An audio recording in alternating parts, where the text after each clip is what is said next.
നമസ്കാരം. കുറച്ച് നല്ല ഓപ്പർച്യൂണിറ്റീസ് കാര്യങ്ങൾ വന്നിട്ടുണ്ട്. മെയിനായിട്ട് സൗദിയിലോട്ട്, ദുബായിലോട്ടും, ഒമാനിലോട്ടും, കുവൈത്തിലോട്ടും, ഖത്തറിലോട്ടും, ബഹ്റൈനിലോട്ടും. ഓക്കെ. അതുപോലെ തന്നെ റഷ്യ പോലുള്ള വേറെ കൺട്രികൾ, യൂറോപ്യൻ കൺട്രികളിലോട്ട് നടക്കുന്ന വാക്കൻസികളുടെ കാര്യങ്ങളെക്കുറിച്ചും കൂടെ സംസാരിക്കാൻ നമ്മൾ ഈ ഒരു വീഡിയോ ചെയ്യുന്നത്. മേ ബി ഈ വീഡിയോ കുറച്ച് ലെങ്ത്ത് കാര്യങ്ങളുണ്ടാവും. അപ്പം എന്ത് ചെയ്യുക, മാക്സിമം ഫുള്ളായിട്ട് കേൾക്കാൻ ശ്രമിക്കുക. നമ്മുടെ ഓരോ രാജ്യത്തോട്ടുമുള്ള, ഓരോ GCC രാജ്യത്തോട്ടുമുള്ള ജോബിൻ്റെ സത്യാവസ്ഥകളും അതുപോലെ തന്നെ എത്രത്തോളം ഓപ്പർച്യൂണിറ്റീസ് ഉണ്ട്, എങ്ങനെയൊക്കെ ഇൻ്റർവ്യൂ അറ്റൻഡ് ചെയ്യാം, എന്തെല്ലാം രീതിയിൽ ചെയ്യാം എന്നുള്ളതിൻ്റെയൊക്കെ ഒരു ഫുള്ളായിട്ടുള്ള ഒരു ഇൻട്രൊഡക്ഷനാണ് നമ്മൾ എന്ത് ചെയ്യുന്നത് ഈ ഒരു വീഡിയോയിൽ നിങ്ങൾക്ക് വേണ്ടിയിട്ട് ചെയ്യുന്നത്. മാക്സിമം എന്ത് ചെയ്യുക, ഫുള്ളായിട്ട് കാണാൻ ശ്രമിക്കുക. അതുപോലെ തന്നെ ആദ്യമായിട്ട് കാണുന്നവരാണെങ്കിൽ മസ്റ്റായിട്ട് എന്ത് ചെയ്യുക, നമ്മുടെ ചാനലും കൂടെ ഒന്ന് സബ്സ്ക്രൈബ് ചെയ്യുക. ഓക്കെ. ഫസ്റ്റ് ഓഫ് ഓൾ നമുക്ക് വരുന്നത് സൗദിയാണ്. സൗദിയിലോട്ടുള്ള എന്ത് ചെയ്യാം, കുറച്ച് നല്ല ഓപ്പർച്യൂണിറ്റീസുകൾ നമുക്ക് നോക്കാം. ഓക്കെ. മെയിനായിട്ട് നമ്മൾ കൂടുതലായിട്ടും എൻക്വയറി ചെയ്യുന്നതെന്ന് പറഞ്ഞു കഴിഞ്ഞാൽ സൗദി ഹൗസ് ഡ്രൈവർ കാറ്റഗറികളാണ്. ഓക്കെ. സൗദിയിലോട്ട് ഹൗസ് ഡ്രൈവർ കാറ്റഗറി, അതിൽ നമുക്കൊരു 4-5 സെക്ഷനാക്കിയിട്ട് നമുക്ക് തിരിക്കാം. ഓക്കെ. അതിൽ സൗദി ലൈസൻസ് ഉള്ളവർ, അതുപോലെ തന്നെ എനി GCC ഏതെങ്കിലും GCC ലൈസൻസ് ഉള്ളവർ, അതുപോലെ തന്നെ ഇന്ത്യൻ ലൈസൻസ് ഉള്ളവർ, ഇന്ത്യൻ ലൈസൻസ് കോപ്പി ഉള്ളവർ. കാരണം ഇപ്പോൾ ഒരുപാട് എന്താ ലൈസൻസ് പുതുക്കിയിട്ട് കിട്ടാൻ വൈകുന്നവരും അങ്ങനെയുള്ള ആളുകളൊക്കെ ഉണ്ടാവും. അപ്പോൾ അങ്ങനെ അവരുടെ കയ്യിലൊക്കെ കോപ്പി കാര്യങ്ങളൊക്കെ ഉണ്ടാകത്തുള്ളൂ. ഓക്കെ. ഫസ്റ്റ് ഓഫ് ഓൾ നമുക്ക് അതിൽ പറയാനുള്ളത് വെച്ച് കഴിഞ്ഞാൽ സൗദി എക്സ്പീരിയൻസ്ഡ് ആയിട്ടുള്ള, സൗദി ലൈസൻസ്ഡ് ആയിട്ടുള്ള ആളുകൾ. ഓക്കെ. സൗദി ലൈസൻസ്ഡ് ആയിട്ടുള്ള ആളുകൾ, നിങ്ങൾ സൗദി ലൈസൻസ് ഉള്ള ആളാണെന്നുണ്ടെങ്കിൽ, അഥവാ ഇപ്പോൾ സൗദി ലൈസൻസ് വാലിഡിറ്റി ഉള്ള ആളുകൾ, അതുപോലെ തന്നെ സൗദി ലൈസൻസ് എക്സ്പയർ ആയിട്ടുള്ള ആളുകൾ, അതുപോലെ തന്നെ സൗദി ലൈസൻസ് കോപ്പി, അതുപോലെ തന്നെ ഒറിജിനൽ ഒക്കെ അതിൽ ഇൻക്ലൂഡാണ്. ഓക്കെ. അതുപോലെ തന്നെ ഏജിൻ്റെ ഒരു സെക്ഷൻ. അതുപോലെ തന്നെ ഇപ്പം വേറൊരു പ്രത്യേകത എന്ന് പറഞ്ഞു കഴിഞ്ഞാൽ സൗദി ലൈസൻസ് നമുക്ക് അബ്ഷർ കോപ്പിയാണ് കൂടുതലും വരുന്നത്. ഓക്കെ. അബ്ഷർ കോപ്പി എന്ന് പറഞ്ഞു കഴിഞ്ഞാൽ നോർമൽ നെറ്റിൽ എടുക്കുന്ന ഡിജിറ്റൽ കോപ്പിയാണുള്ളത് കൂടുതൽ ആളുകൾ കയ്യിൽ കീപ്പ് ചെയ്യുന്നത്. അത് നമ്മൾ ട്രാൻസ്ഫർ ചെയ്ത് ക്ലിയർ ആക്കുമ്പോൾ മാത്രമേ നമുക്ക് എന്ത് ചെയ്യുള്ളൂ, അതിൻ്റെ കാർഡ് കിട്ടത്തുള്ളൂ. കാർഡിന് വേറെ പ്രത്യേക പേയ്മെൻറ്റ് കാര്യങ്ങൾ എന്ത് ചെയ്യുന്നുണ്ട്, സൗദി ലൈസൻസ് എടുക്കുമ്പോൾ ഓൾറെഡി നമുക്ക് വരുന്നുണ്ട്. ഓക്കെ. അപ്പോൾ കൂടുതൽ ആളുകളും ഇപ്പോൾ എന്ത് ചെയ്യുന്നത്, ഡിജിറ്റലാണ് കയ്യിൽ കീപ്പ് ചെയ്യുന്നത്. നമ്മൾ കാർഡിൻ്റെ അതേ വാല്യൂ തന്നെ എന്തിനും ഡിജിറ്റലിനുണ്ട്, പക്ഷേ ഡിജിറ്റലിന് ബാക്ക് സൈഡ് ഉണ്ടാകത്തില്ല എന്നുള്ള മാത്രമേ ഉള്ളൂ. ഓക്കെ. മറ്റേ നമ്മൾ കാർഡ് ലൈസൻസ് ആണെങ്കിൽ അതിൻ്റെ ബാക്ക് സൈഡിൽ നമുക്ക് അതിൻ്റേതായിട്ടുള്ളൊരു സ്കാനർ പോലത്തെ സംഭവങ്ങൾ കാര്യങ്ങൾ എന്താണ് ഇൻക്ലൂഡാണ്. ഓക്കെ.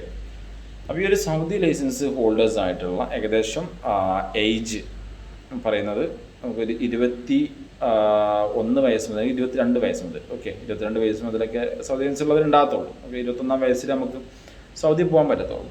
അപ്പോൾ 22 വയസ്സ് അല്ലെങ്കിൽ 23 വയസ്സ് മുതൽ ഏകദേശം നമുക്കൊരു 40 വയസ്സ് വരെയുള്ള ആളുകൾ എന്ത് ചെയ്യാൻ പറ്റും, ഈ ഒരു ഹൗസ് ഡ്രൈവർ വാക്കൻസിയിലോട്ട് ഒന്നും ചെയ്യാതെ ഡയറക്റ്റായിട്ട് നമുക്ക് റിപ്പോർട്ട് ചെയ്യാൻ പറ്റും. സൗദി ലൈസൻസ് ഉള്ള മീൻസ് നമുക്ക് വേറെ തരത്തിലുള്ള ഒന്നും വേണ്ട. അവരുടെ പാസ്പോർട്ടിൻ്റെ ഫ്രണ്ടും ബാക്കും അവരുടെ ഈ ലൈസൻസിൻ്റെ എന്ത് മതി, കോപ്പിയും കൂടെ ഉണ്ടെങ്കിൽ നമുക്ക് എന്ത് ചെയ്യാൻ പറ്റും, അതിൽ റിപ്പോർട്ട് ചെയ്യാൻ പറ്റും. 45 വയസ്സ് വരെയുള്ളവരുടെ കാര്യമാണ് ഞാൻ പറഞ്ഞിട്ടുള്ളത്. ഓക്കെ.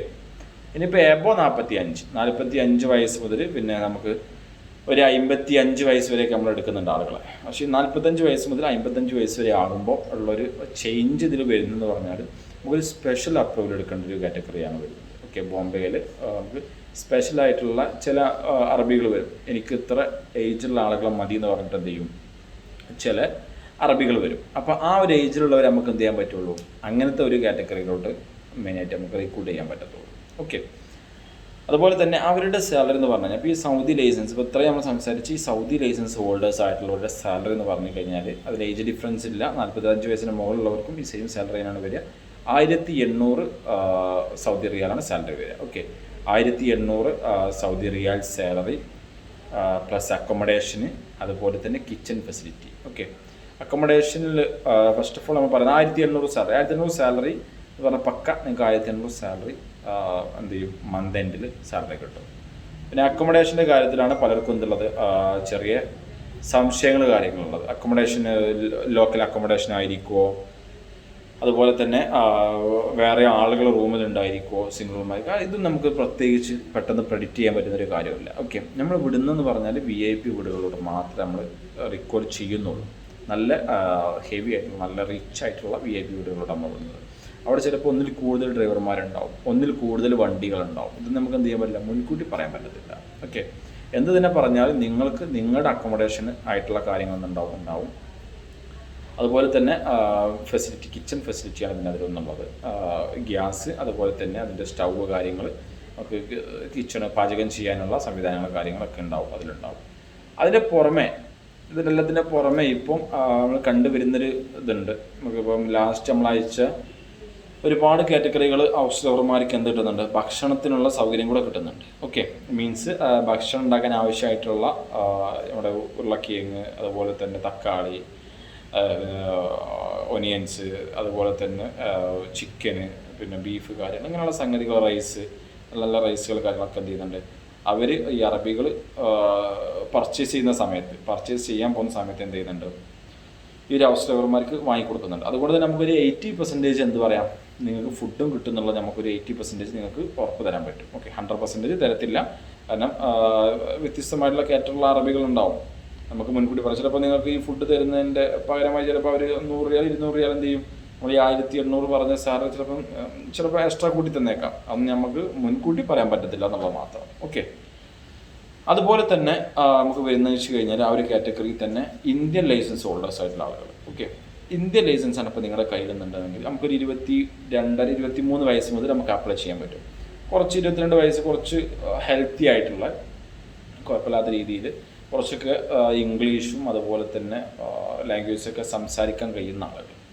ഓക്കെ, മിഡിലായിട്ടുള്ള ആളുകളെ നമുക്ക് വേണ്ടത്. SLC പാസ്ഡ് ആയിട്ടുള്ള, SLC ഇല്ലാത്തവർക്ക് എമിഗ്രേഷൻ്റെ പ്രശ്നം വരും.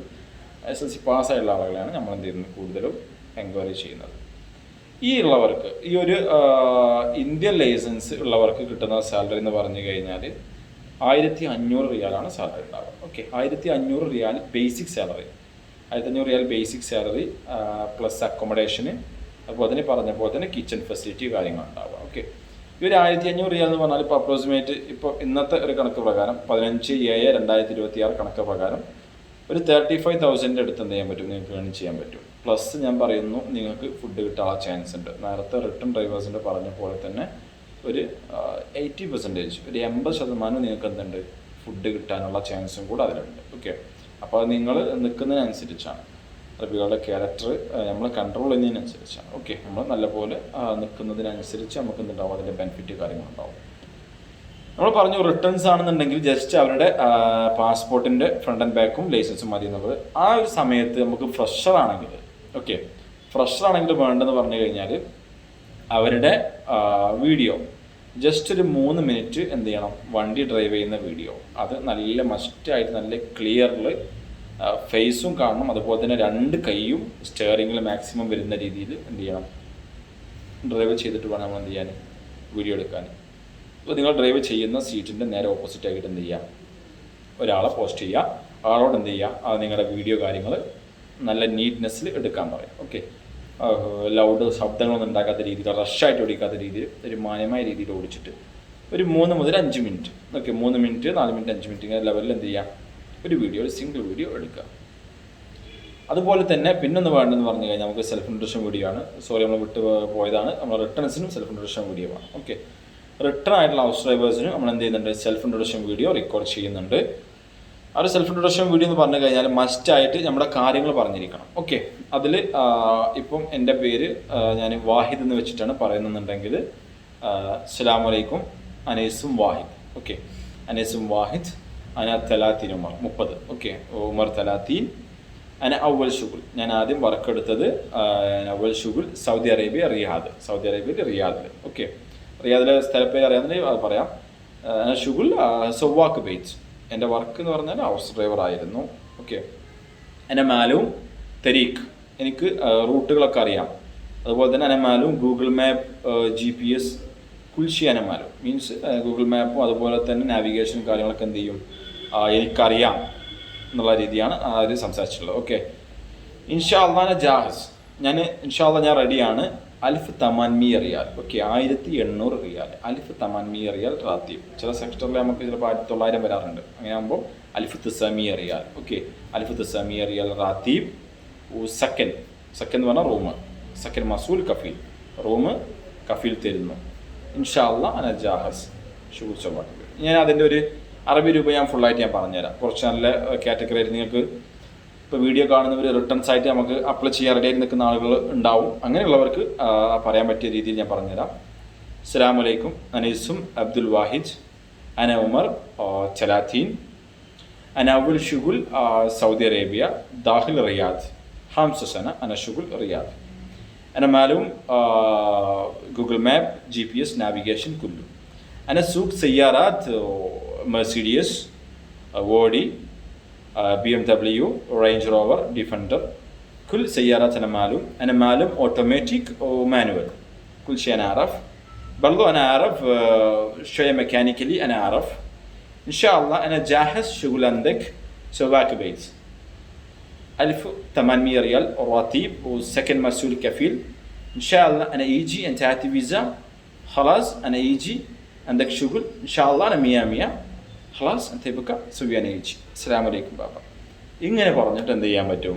ഡീസൻ്റ് ആയിട്ട് കുറച്ചുകൂടെ കാറ്റഗറി നല്ല രീതിയിൽ എന്ത് ചെയ്യാൻ പറ്റും? നിങ്ങൾക്ക് അഡ്വാൻസ്ഡ് ആയിട്ട് സംസാരിച്ചിട്ട് എന്ത് ചെയ്യാൻ പറ്റും? വീഡിയോ എടുക്കാൻ പറ്റും. ഓക്കെ. അതേസമയം നമ്മുടെ ഹൗസ് ഡ്രൈവർ ഫ്രഷ് ആണെങ്കിൽ, നമ്മുടെ ഫ്രഷ് സൗദിയുടെ ഫ്രഷ് ഹൗസ് ഡ്രൈവർ ആണെങ്കിൽ അതേസമയം നമ്മൾ സംസാരിക്കേണ്ട കാര്യം എന്ന് വെച്ച് കഴിഞ്ഞാൽ അവിടെ പറയേണ്ടത് ഇംഗ്ലീഷിലാണ് നമ്മൾ പറയേണ്ടത്. ഓക്കെ. നമ്മൾ ഇത് കാറിൽ വീഡിയോ എടുക്കുന്നതിൻ്റെ കാര്യം പറഞ്ഞു. അതുപോലെ തന്നെ അടുത്തെന്ന് പറഞ്ഞാൽ സെൽഫ് ഇൻട്രൊഡക്ഷൻ വീഡിയോ എടുക്കുമ്പോൾ നമ്മൾ ചെയ്യേണ്ടതെന്ന് വെച്ച് കഴിഞ്ഞാൽ ഫസ്റ്റ് ഓഫ് ഓൾ ഇംഗ്ലീഷിൽ സ്റ്റാർട്ട് ചെയ്യണം. അസ്സലാമു അലൈക്കും. My name is Abdul Wahid. I'm 13 years old. First of all, introduce my family. I have 5 family members in my family: a father, mother, wife, and 2 children. Then now I am working here in Kerala as a driver, a taxi driver. Then same as a personal driver. Okay, inshallah. Then I am ready for working as a house driver. 1,500 riyal salary plus accommodation, private kafil. Alhamdulillah, I am using for a Google Map, using GPS.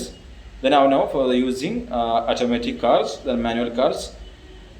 I am driving for the BMW, Fortuner, Range Rover, all luxury vehicles. Inshallah, I am ready for your giving visa. I am ready for working here. Inshallah. Assalamu alaikum. ഇങ്ങനെയുള്ള രീതിയിൽ കുറച്ചും കൂടി improve ആക്കാൻ പറ്റുന്ന രീതിയിൽ കുറച്ച് English അറിയാവുന്ന ആളുകളുണ്ടെങ്കിൽ എന്ത് ചെയ്യാം, നിങ്ങൾക്ക് കുറച്ചും കൂടെ ഇമ്പ്രൂവ്ഡ് ആയിട്ട് എന്ത് ചെയ്യാൻ പറ്റും? ഈ ഒരു വീഡിയോ നിങ്ങൾക്ക് ചെയ്യാൻ പറ്റും. ഓക്കെ. അത് നിങ്ങൾ ചെയ്യുന്നതിനനുസരിച്ച് നിങ്ങളുടെ വീഡിയോയുടെ ഇതിനനുസരിച്ച് എന്ത് ചെയ്യും? നിങ്ങൾക്ക് ഓപ്പർച്യൂണിറ്റീസ് കൂടിക്കൊണ്ടിരിക്കും. അപ്പോൾ ഇങ്ങനെയാണ് നമുക്ക് എന്ത് ചെയ്യുന്നത്? സൗദിയുടെ ഹൗസ് ഡ്രൈവർ കാറ്റഗറി വരുന്നത്. ഓക്കെ. ഇനി നമുക്ക് സൗദിയിലോട്ടുള്ള വേറൊരു കാറ്റഗറി എന്ന് പറഞ്ഞു കഴിഞ്ഞാൽ വരുന്നതാണ് ഹൈപ്പർ മാർക്കറ്റ് കാറ്റഗറികൾ. Okay. Hyper market, super market കാറ്റഗറികൾ എല്ലാ കൺട്രിയിലും ഉണ്ട്. സൗദിയിലെ സാലറിയുടെ കാര്യങ്ങൾ ബാക്കി ഡീറ്റെയിലും കാര്യങ്ങളും ഞാൻ പറഞ്ഞു തരുന്നത്. ഹൈപ്പർ മാർക്കറ്റ് കാറ്റഗറി ആകുമ്പോൾ നമുക്ക് മെയിനായിട്ട് വരുന്ന ലുലുക്ക് ചില സമയത്ത് നമുക്ക് ലുലു ഡയറക്റ്റ് ഇൻ്റർവ്യൂ കാര്യങ്ങൾ വരാറുണ്ട്. നെസ്റ്റോ, അതുപോലെ തന്നെ മാർക്ക് ആൻഡ് സേവ്, അതുപോലെ തന്നെ അലോസൈൻ, farm super market, Panda hyper market, അങ്ങനെ ഒരുപാട് കാറ്റഗറികളിലോട്ട് നമുക്ക് ഇൻ്റർവ്യൂ കാര്യങ്ങൾ വരാറുണ്ട്. ഓക്കെ. അത് മെയിനായിട്ട് ഫസ്റ്റ് ഓഫ് ഓൾ ചോദിക്കുക ഫ്രഷേഴ്സിനാണ് ചോദിക്കുക സെയിൽസ് കാറ്റഗറികളിലോട്ട്. ഓക്കെ. സെയിൽസ് കാറ്റഗറികളിലോട്ട് ഏതൊരു കൺട്രിയിലോട്ടാണെങ്കിലും നമുക്ക് എക്സ്പീരിയൻസിൻ്റെ ആവശ്യമില്ല. ബൈ ചാൻസ് നിങ്ങൾക്ക് ഇന്ത്യൻ എക്സ്പീരിയൻസ് ഉണ്ടെന്നുണ്ടെങ്കിൽ കുറച്ചും കൂടെ ഈസിയാണ് സെലക്ഷൻ. ഓക്കെ. അത്രയേ ഉള്ളൂ. അല്ലാന്നുണ്ടെങ്കിൽ ഫ്രഷറായിട്ട് ജസ്റ്റ് നിങ്ങളുടെ CV-യിൽ മെൻഷൻ ചെയ്താൽ മതി. ഓക്കെ. മസ്റ്റായിട്ട് ശ്രദ്ധിക്കുക, ഒരു ക്ലയൻറ്റ് ഇൻ്റർവ്യൂ ഉള്ള കാറ്റഗറി ആകുമ്പോൾ. ഇപ്പോൾ ഞാൻ പറഞ്ഞ ഹൗസ് ഡ്രൈവറൊന്നും ഒരിക്കലും ക്ലയൻറ്റ് ഇൻ്റർവ്യൂ ഉള്ള കാറ്റഗറികളല്ല. ഓക്കെ. ഇവിടെ നമുക്ക് എന്തിൻ്റെ ആവശ്യമില്ല? നിങ്ങളുടെ CV-യുടെ ആവശ്യം CV ഓവറായിട്ട് നോക്കത്തില്ല, നിങ്ങളുടെ സ്കില്ലാണ് നോക്കുന്നത്. പക്ഷേ നിങ്ങൾ ഒരു ക്ലയൻറ്റ് ഇൻ്റർവ്യൂ ഉള്ള അല്ലെങ്കിൽ ഒരു സ്ഥാപനത്തിൽ ഒരു കമ്പനി വർക്കിന് പോകുമ്പോൾ ഫസ്റ്റ് ഓഫ് ഓൾ നിങ്ങളത് നോട്ട് ചെയ്യുക എന്ന് പറഞ്ഞാൽ നിങ്ങളുടെ CV-യാണ് നോട്ട് ചെയ്യുക. ഓക്കെ. അപ്പോൾ ഒരു CV-യിൽ ഇപ്പം ഞാനൊരു Lulu hyper market interview attend ചെയ്യാൻ പോവാണ്. ഞാനൊരു ഫ്രഷറാണ്, എനിക്കൊരു തരത്തിലുള്ള എക്സ്പീരിയൻസ് ഇല്ല, 25 വയസ്സായിട്ടുണ്ട്, ഒരു എക്സ്പീരിയൻസ് എൻ്റെ കയ്യിലില്ല. പക്ഷേ എനിക്ക് മാർക്കറ്റിംഗ് ചെയ്യാൻ അറിയാം, എനിക്ക് സെയിൽ ചെയ്യാൻ അറിയാം, എനിക്ക് കടകളിൽ പോയിട്ട് സാധനങ്ങളുടെ പേര് കാര്യങ്ങൾ പറയാൻ അറിയാം, എനിക്ക് അത് കാൽക്കുലേറ്റ് ചെയ്യാൻ അറിയാം. ഇത് എൻ്റെ CV-യിൽ കണ്ടിരിക്കണം. ഓക്കെ. എനിക്ക് എന്തെല്ലാം ക്വാളിറ്റി ഉണ്ടോ അതെൻ്റെ CV-യിൽ ഉണ്ടായിരിക്കണം. പ്ലസ് നിങ്ങളുടെ ഒരു എക്സ്പീരിയൻസ് എന്നുള്ള രീതിയിൽ ബൈ ചാൻസ് സെൽഫിൽ ഞാൻ എക്സ്പീരിയൻസ്ഡ് ആണ്, ഞാൻ റെഡിയാണ്, പിന്നെ എന്തിന് ഇങ്ങനെ വർക്ക് ചെയ്യാൻ. Okay. Hyper market super market work ചെയ്യാൻ റെഡിയാണെന്നുള്ളത് CV-യിൽ പ്രത്യേകം മെൻഷൻ ചെയ്തിരിക്കണം. ഓക്കെ. അപ്പോൾ ആ ഒരു CV കണ്ടിട്ട് എന്ത് ചെയ്യും, നിങ്ങൾക്ക് നല്ല ഓപ്പർച്യൂണിറ്റീസ് കാര്യങ്ങളൊക്കെ കിട്ടും. അതുപോലെ തന്നെ ഫ്രഷർ ആകുമ്പോൾ ഹൈപ്പർ മാർക്കറ്റ് സൂപ്പർ മാർക്കറ്റിലൊക്കെ ഫ്രഷർ ആകുമ്പോൾ നമുക്ക് സ്റ്റാർട്ടിങ് സാലറി എന്ന് പറഞ്ഞാൽ അപ്രോക്സിമേറ്റ് 1200 മുതൽ 1400 റിയാൽ വരെ എന്തുണ്ടാവുള്ളൂ, ബേസിക് സാലറി സ്റ്റാർട്ടിങ് ഉണ്ടാകത്തുള്ളൂ സൗദിയൊക്കെ ആകുമ്പോൾ കേട്ടോ. സൗദി ആകുമ്പോൾ ആ ഒരു കാറ്റഗറി സാലറി എന്തായാലും ഉണ്ടാകത്തുള്ളൂ. അതുപോലെ തന്നെ അതിൽ നിന്ന് നമ്മൾ മാറിപ്പോകുമ്പോൾ കുറച്ച് ക്യാഷർ കാറ്റഗറികളാകുമ്പോൾ എന്ത് ചെയ്യും, സാലറി കുറച്ചും കൂടെ നമുക്ക് ഒരു ഡിഫറൻസ് വരും. ഓക്കെ, ക്യാഷർ ആകുമ്പോൾ നോർമൽ ചെറിയൊരു ബേസിക് എക്സ്പീരിയൻസ് നമുക്ക് വേണ്ടി വരും. എവിടെയെങ്കിലും വർക്ക് ചെയ്തിട്ടുള്ള ചെറിയൊരു ബേസിക് എക്സ്പീരിയൻസ് എന്ത് വേണ്ടി വരും, ക്യാഷറായിട്ട് നിങ്ങൾ നോക്കുകയെന്നുണ്ടെങ്കിൽ അതിൽ വേണ്ടി വരും. ഓക്കെ, അതുപോലെ തന്നെ നമുക്ക് ഹൈപ്പർ മാർക്കറ്റിൽ സൂപ്പർ മാർക്കറ്റിൽ വരുന്ന കുറച്ച് വേറെ കാറ്റഗറികളാണ് ഡാറ്റ എൻട്രിയുടെ കാറ്റഗറികൾ ചില സമയത്ത് നമുക്ക് വരാറുണ്ട്. അതുപോലെ തന്നെ ട്രോളി ബോയ്, അതുപോലെ തന്നെ labour category, loading unloading labour, അതുപോലെ തന്നെ നമുക്ക് സെൽഫ് ചെയ്യുന്ന, അതുപോലെ തന്നെ ഈ സെയിൽസ് എന്നുള്ളതിൽ നമുക്ക് പിന്നെ ജനറൽ ആയിട്ടുള്ള സെയിൽസ്മാൻ ഉണ്ടാവും. അതുപോലെ തന്നെ ഗ്രോസറി ഐറ്റംസുകൾ, അതുപോലെ തന്നെ മീറ്റ് ഐറ്റംസുകൾ, ഇങ്ങനെയുള്ള കാറ്റഗറികളിലൊക്കെ സെയിൽസിൻ്റെ വേറെ കാറ്റഗറികളുണ്ടാവും. അതുപോലെ തന്നെ butcher category, fish monger. Then first of all last നമുക്ക് വരുന്ന കുറച്ച് കാറ്റഗറികളാണ് ഹൈലി ക്വാളിഫൈഡ് ആയിട്ടുള്ള കുറച്ച് കാറ്റഗറികൾ. ഓക്കെ, അതിൽ മെയിനായിട്ട് നമുക്ക് വരുന്നതെന്ന് പറഞ്ഞാൽ ഒന്ന് മാനേജർ പൊസിഷൻ ഉണ്ടാവും. ഓക്കെ, നല്ലപോലെ മാനേജർ കാറ്റഗറികളിൽ വർക്ക് ചെയ്ത് എക്സ്പീരിയൻസ്ഡ് ആയിട്ടുള്ള ആളുകൾ, നെസ്റ്റോ പറഞ്ഞ പോലെ നെസ്റ്റോലോ അല്ലെങ്കിൽ ലുലുവിലോ ഇങ്ങനെയുള്ള ഏതെങ്കിലുമൊക്കെ ഹെവി ഹൈപ്പർ മാർക്കറ്റുകളോ സൂപ്പർ മാർക്കറ്റുകളിലോ എന്ത് ചെയ്തിട്ടുള്ള വർക്ക് ചെയ്ത എക്സ്പീരിയൻസ് ആയിട്ടുള്ള സർട്ടിഫൈഡ് ആയിട്ടുള്ള ആളുകൾ പ്രത്യേകം ശ്രദ്ധിക്കുക. സർട്ടിഫിക്കറ്റ് കയ്യിലുണ്ടായിരിക്കണം. ഒരു മാനേജർ പൊസിഷൻ നിങ്ങൾ നോക്കുകയെന്നുണ്ടെങ്കിൽ, അല്ലെങ്കിൽ നിങ്ങൾ സൂപ്പർവൈസർ പൊസിഷൻ നോക്കുകയെന്നുണ്ടെങ്കിൽ, കാരണം ഈ വരുന്ന ലേബേഴ്സിൻ്റെയൊക്കെ ഹെഡാണ് നിങ്ങൾ. അപ്പോൾ ആ ഹെഡ് പൊസിഷൻ നിങ്ങൾക്ക് കിട്ടണമെന്നുണ്ടെങ്കിൽ നിങ്ങൾ ആ ഒരു കാറ്റഗറിയിൽ എക്സ്പീരിയൻസ്ഡ് ആയിട്ടുള്ള ആളുകളായിരിക്കണം. ഓക്കെ, ഇപ്പോൾ ലുലുവിലൊക്കെ ചെന്ന് കഴിഞ്ഞാൽ ഏകദേശം ഒരു 5 ഇയർ ഒക്കെ നിന്ന് കഴിഞ്ഞാൽ പോലെ 5 ഇയർ നല്ലപോലെ വർക്ക് ചെയ്ത് കഴിഞ്ഞാൽ നമുക്ക് സൂപ്പർവൈസർ പൊസിഷനും സൂപ്പർവൈസർ ബാഡ്ജ് കാരണം കിട്ടുന്ന പയ്യന്മാരെ നമ്മൾ ഒരുപാട് കാണുന്നതാണ്. ഓക്കെ, നല്ലപോലെ വർക്ക് ചെയ്ത് കഴിഞ്ഞാൽ നമുക്ക് എന്ത് ചെയ്യാൻ പറ്റും, പെട്ടെന്ന് പൊസിഷൻ ചേഞ്ച് കിട്ടും. ആ ഒരു സൂപ്പർവൈസർ പൊസിഷൻ ആകുമ്പോൾ തന്നെ എന്ത് ചെയ്യണം, നമ്മുടെ സർട്ടിഫിക്കറ്റും കൂടെ നമ്മൾ അവിടെ നിന്ന് ക്ലിയർ ചെയ്യണം. കാരണം നിങ്ങളിപ്പോൾ ആ ഒരു സൂപ്പർവൈസർ പൊസിഷൻ നിൽക്കുമ്പോൾ നിങ്ങൾ കയറിയ ആ ഒരു സാലറിയിൽ നിന്ന് ചെറിയൊരു ചേഞ്ച് ഉണ്ടാകത്തുള്ളൂ ആ സമയത്ത്. മീൻസ് നിങ്ങൾ നിൽക്കുന്ന സ്ഥാപനത്തിൽ കണ്ടിന്യൂ ആയിട്ട് നിൽക്കുമ്പോൾ പ്രത്യേകം ശ്രദ്ധിക്കുക. ഞാനിപ്പോൾ ലുലുവിൽ നിൽക്കുന്നു, 1400 റിയാലിന് ലുലുവിൽ സെയിൽസ്മാനായിട്ട് കയറി ഞാൻ ഒരു സൂപ്പർവൈസർ ആയാൽ 5 വർഷം കഴിഞ്ഞ് സൂപ്പർവൈസർ ആകുമ്പോൾ എൻ്റെ സാലറി 1700 ചേഞ്ച് ആവുന്നുള്ളൂ. ദെൻ ആ സെയിം ടൈമിൽ നിങ്ങൾ പുറത്ത് വേറൊരു ഇൻ്റർവ്യൂ സൂപ്പർവൈസർ അറ്റൻഡ് ചെയ്യുമ്പോൾ 2000 റിയാലാണ് സാലറി വരുന്നത്. ഓക്കെ, സ്റ്റാർട്ടിങ് സാലറി വരുന്നത് 1800 ടു 2200 റിയാലാണ് സാലറി വരുന്നത്. നിങ്ങളെ എന്ത് നോക്കിയിട്ട്, നിങ്ങളുടെ സർട്ടിഫിക്കറ്റ് എൻ്റെ തന്നെ നിങ്ങളുടെ എക്സ്പീരിയൻസ് നോക്കിയിട്ട്. ഓക്കെ, അങ്ങനെയാണ് സാലറിയിൽ ചേഞ്ച് കാര്യങ്ങളുണ്ടാകുക. അപ്പോൾ എന്ത് ചെയ്യുക, മസ്റ്റായിട്ട് ഏതൊരു സ്ഥാപനത്തിൽ നിങ്ങൾ സൂപ്പർ മാർക്കറ്റ് ഹൈപ്പർ മാർക്കറ്റ് കാറ്റഗറികളിൽ ഏതൊരു സ്ഥാപനം നിൽക്കുകയാണെങ്കിലും എന്ത് ചെയ്യണം, മസ്റ്റായിട്ട് അവിടുന്ന് സർട്ടിഫിക്കറ്റ് ഏൺ ചെയ്യാനുള്ള ഇത് നിങ്ങൾ നോക്കണം. ഓക്കെ, അതുപോലെ തന്നെ നമുക്ക് സൗദിയിലോട്ട് വേറെ വരുന്ന കാറ്റഗറികൾ കുറച്ച് നോർമൽ കാറ്റഗറികളുണ്ട്, സിംഗിൾ വേക്കൻസീസ് വരുന്ന അക്കൗണ്ടൻറ്റിൻ്റെ വേക്കൻസികൾ. ഓക്കെ, അപ്പോൾ നമ്മൾ ഇത് പഠിച്ചിട്ടുള്ള BCom ക്വാളിഫൈഡ് ആയിട്ടുള്ള അക്കൗണ്ടൻറ്റ് പ്രത്യേകം ശ്രദ്ധിക്കുക. അക്കൗണ്ടൻറ്റേഴ്സ് അപ്ലൈ ചെയ്യുമ്പോൾ BCom സർട്ടിഫൈഡ് അല്ലാത്ത ഒരാളും അക്കൗണ്ടൻറ്റ് കാറ്റഗറിയിലോട്ട് അപ്ലൈ ചെയ്തിട്ട് ഒരു കാര്യമില്ല. അത് പറയാനുള്ള കാരണം എന്ന് വെച്ച് കഴിഞ്ഞാൽ പിന്നെ നിങ്ങൾ ഒരു 2000 റിയാൽ പാക്കേജുള്ള സാലറിയാണ് നിങ്ങളെന്നുണ്ടെങ്കിൽ ഒരു BCom ഇല്ലാത്ത ഒരാളാണെന്നുണ്ടെങ്കിൽ ആൾ പോയി കഴിഞ്ഞാൽ 1300 1400 സാലറി ഉണ്ടാകത്തുള്ളൂ.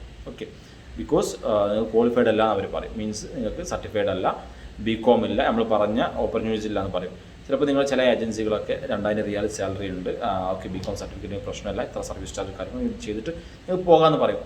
പക്ഷേ എന്തുണ്ടാകത്തില്ല, ആ ഒരു സാലറി, ആ പറഞ്ഞിട്ടുള്ള ആ സാലറി ഒരിക്കലും നിങ്ങൾക്ക് ഉണ്ടാകത്തില്ല നിങ്ങൾ ആ ഒരു BCom ക്വാളിഫൈഡ് സർട്ടിഫിക്കറ്റ് ഇല്ല എന്നുണ്ടെങ്കിൽ. അക്കൗണ്ടൻറ്റിൻ്റെ കാര്യത്തിലാണ് ഞാൻ പറയുന്നത്. ഓക്കെ, അതുപോലെ തന്നെ വേറെ കുറച്ച് സിംഗിൾ വേക്കൻസികൾ വരുന്നതെന്ന് പറഞ്ഞു കഴിഞ്ഞാൽ നമുക്ക് ഫോട്ടോഗ്രാഫി, വീഡിയോഗ്രാഫി കാറ്റഗറികളിൽ സൗദിയിലോട്ട് നമുക്ക് വേക്കൻസീസ് വരാറുണ്ട്.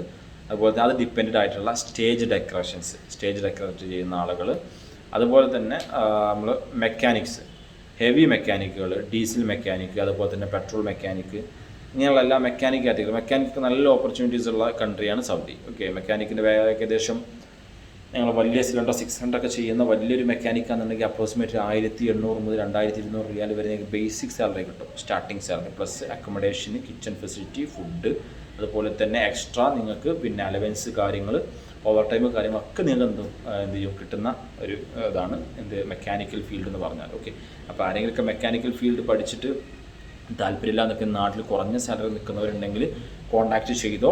നമുക്ക് പെട്രോൾ മെക്കാനിക്കും ഹെവി മെക്കാനിക്കൊക്കെ ഒരുപാട് വേക്കൻസികൾ എന്ത് ചെയ്യുന്നതാണ് നമുക്ക് ഡെയിലി വരുന്നതാണ്. ഓക്കെ, അതുപോലെ തന്നെ വേറെ കുറച്ച് കാറ്റഗറികൾ എന്ന് പറഞ്ഞു കഴിഞ്ഞാൽ CNC ഓപ്പറേറ്റർ കുറച്ച് റയറായിട്ടുള്ള കുറച്ച് കാറ്റഗറികളാണ്. അത് വർക്ക് എക്സ്പീരിയൻസ്ഡ് ആയിട്ടുള്ള ആളുകൾ വളരെ കുറവായിരിക്കും. പഠിച്ച് ട്രെയിനിങ് കഴിഞ്ഞ് പിന്നെ പോകാത്ത ആളുകളാണ് കൂടുതലുണ്ടാവുക.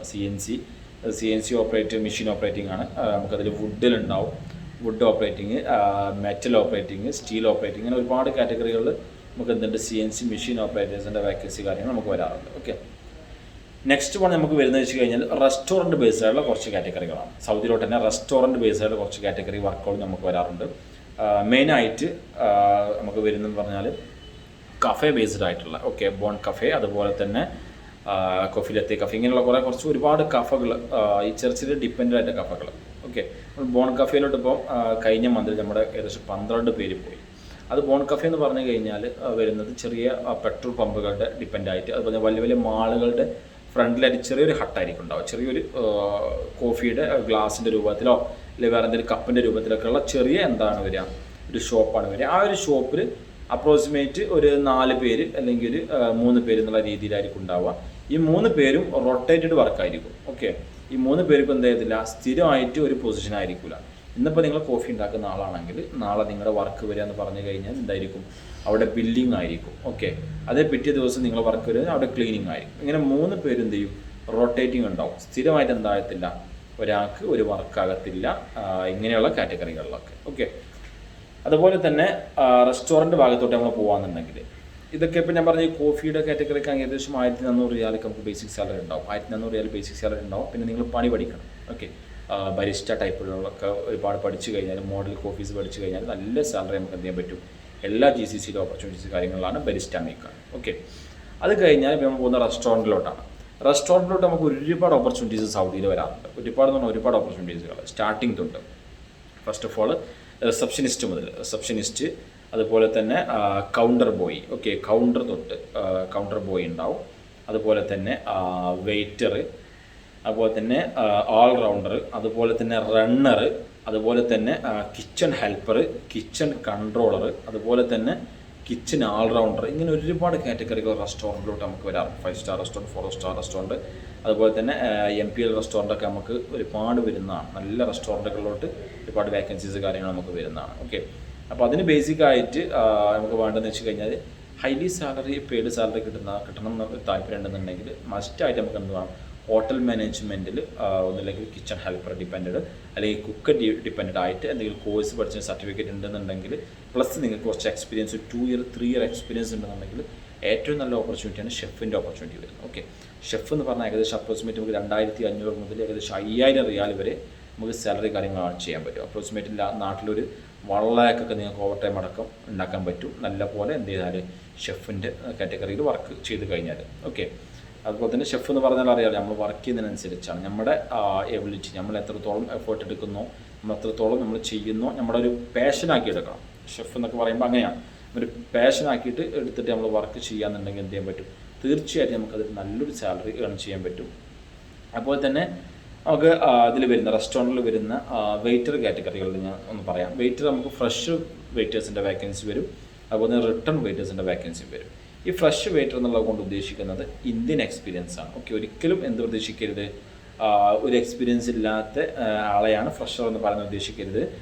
ഫ്രഷർ എന്ന് പറഞ്ഞാൽ ഇന്ത്യൻ എക്സ്പീരിയൻസ്. കാരണം ഒരു വെയിറ്റർ എന്ന് പറഞ്ഞു കഴിഞ്ഞാൽ എന്തെങ്കിലും രീതിയിൽ വർക്ക് ചെയ്തിട്ട് ഒരാളാണെങ്കിൽ മനസ്സിലാക്കാൻ പറ്റും, നല്ല അധ്വാനമുള്ള പണിയാണ് വെയിറ്റർ പണി. വെയിറ്റർ പണി എടുത്ത് എക്സ്പീരിയൻസ്ഡ് ആയിട്ടുള്ള ആളുകൾക്ക് അത് എന്ത് ചെയ്യാൻ പറ്റും, കൺട്രോൾ ചെയ്യാൻ പറ്റും.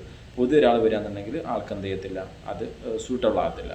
പ്രത്യേകിച്ച് നമ്മൾ GCC കൺട്രിയിലോട്ട് ഇത്രയും പേയ്മെൻറ്റ് കാര്യങ്ങൾ ചെയ്തിട്ട് പോകുമ്പോൾ ഒരിക്കലും എന്താകത്തില്ല, സൂട്ടബിൾ ആവാതെ മൈഗ്രെയിൻ്റെ പ്രശ്നം, അല്ലെങ്കിൽ പിന്നെ എന്താ പറയുക വെരിക്കോസ് കാലിൻ്റെ പ്രശ്നം, അല്ലെങ്കിൽ വേറെ രീതിയിലുള്ള പ്രശ്നങ്ങളൊക്കെ ആയിക്കഴിഞ്ഞാൽ, ഉറക്ക പ്രശ്നമൊക്കെ ആയിക്കഴിഞ്ഞാൽ, നിങ്ങൾ പോകാതിരിക്കാൻ പറ്റിക്കഴിഞ്ഞാൽ ഒരു ഭയങ്കര issue ആയിപ്പോവും.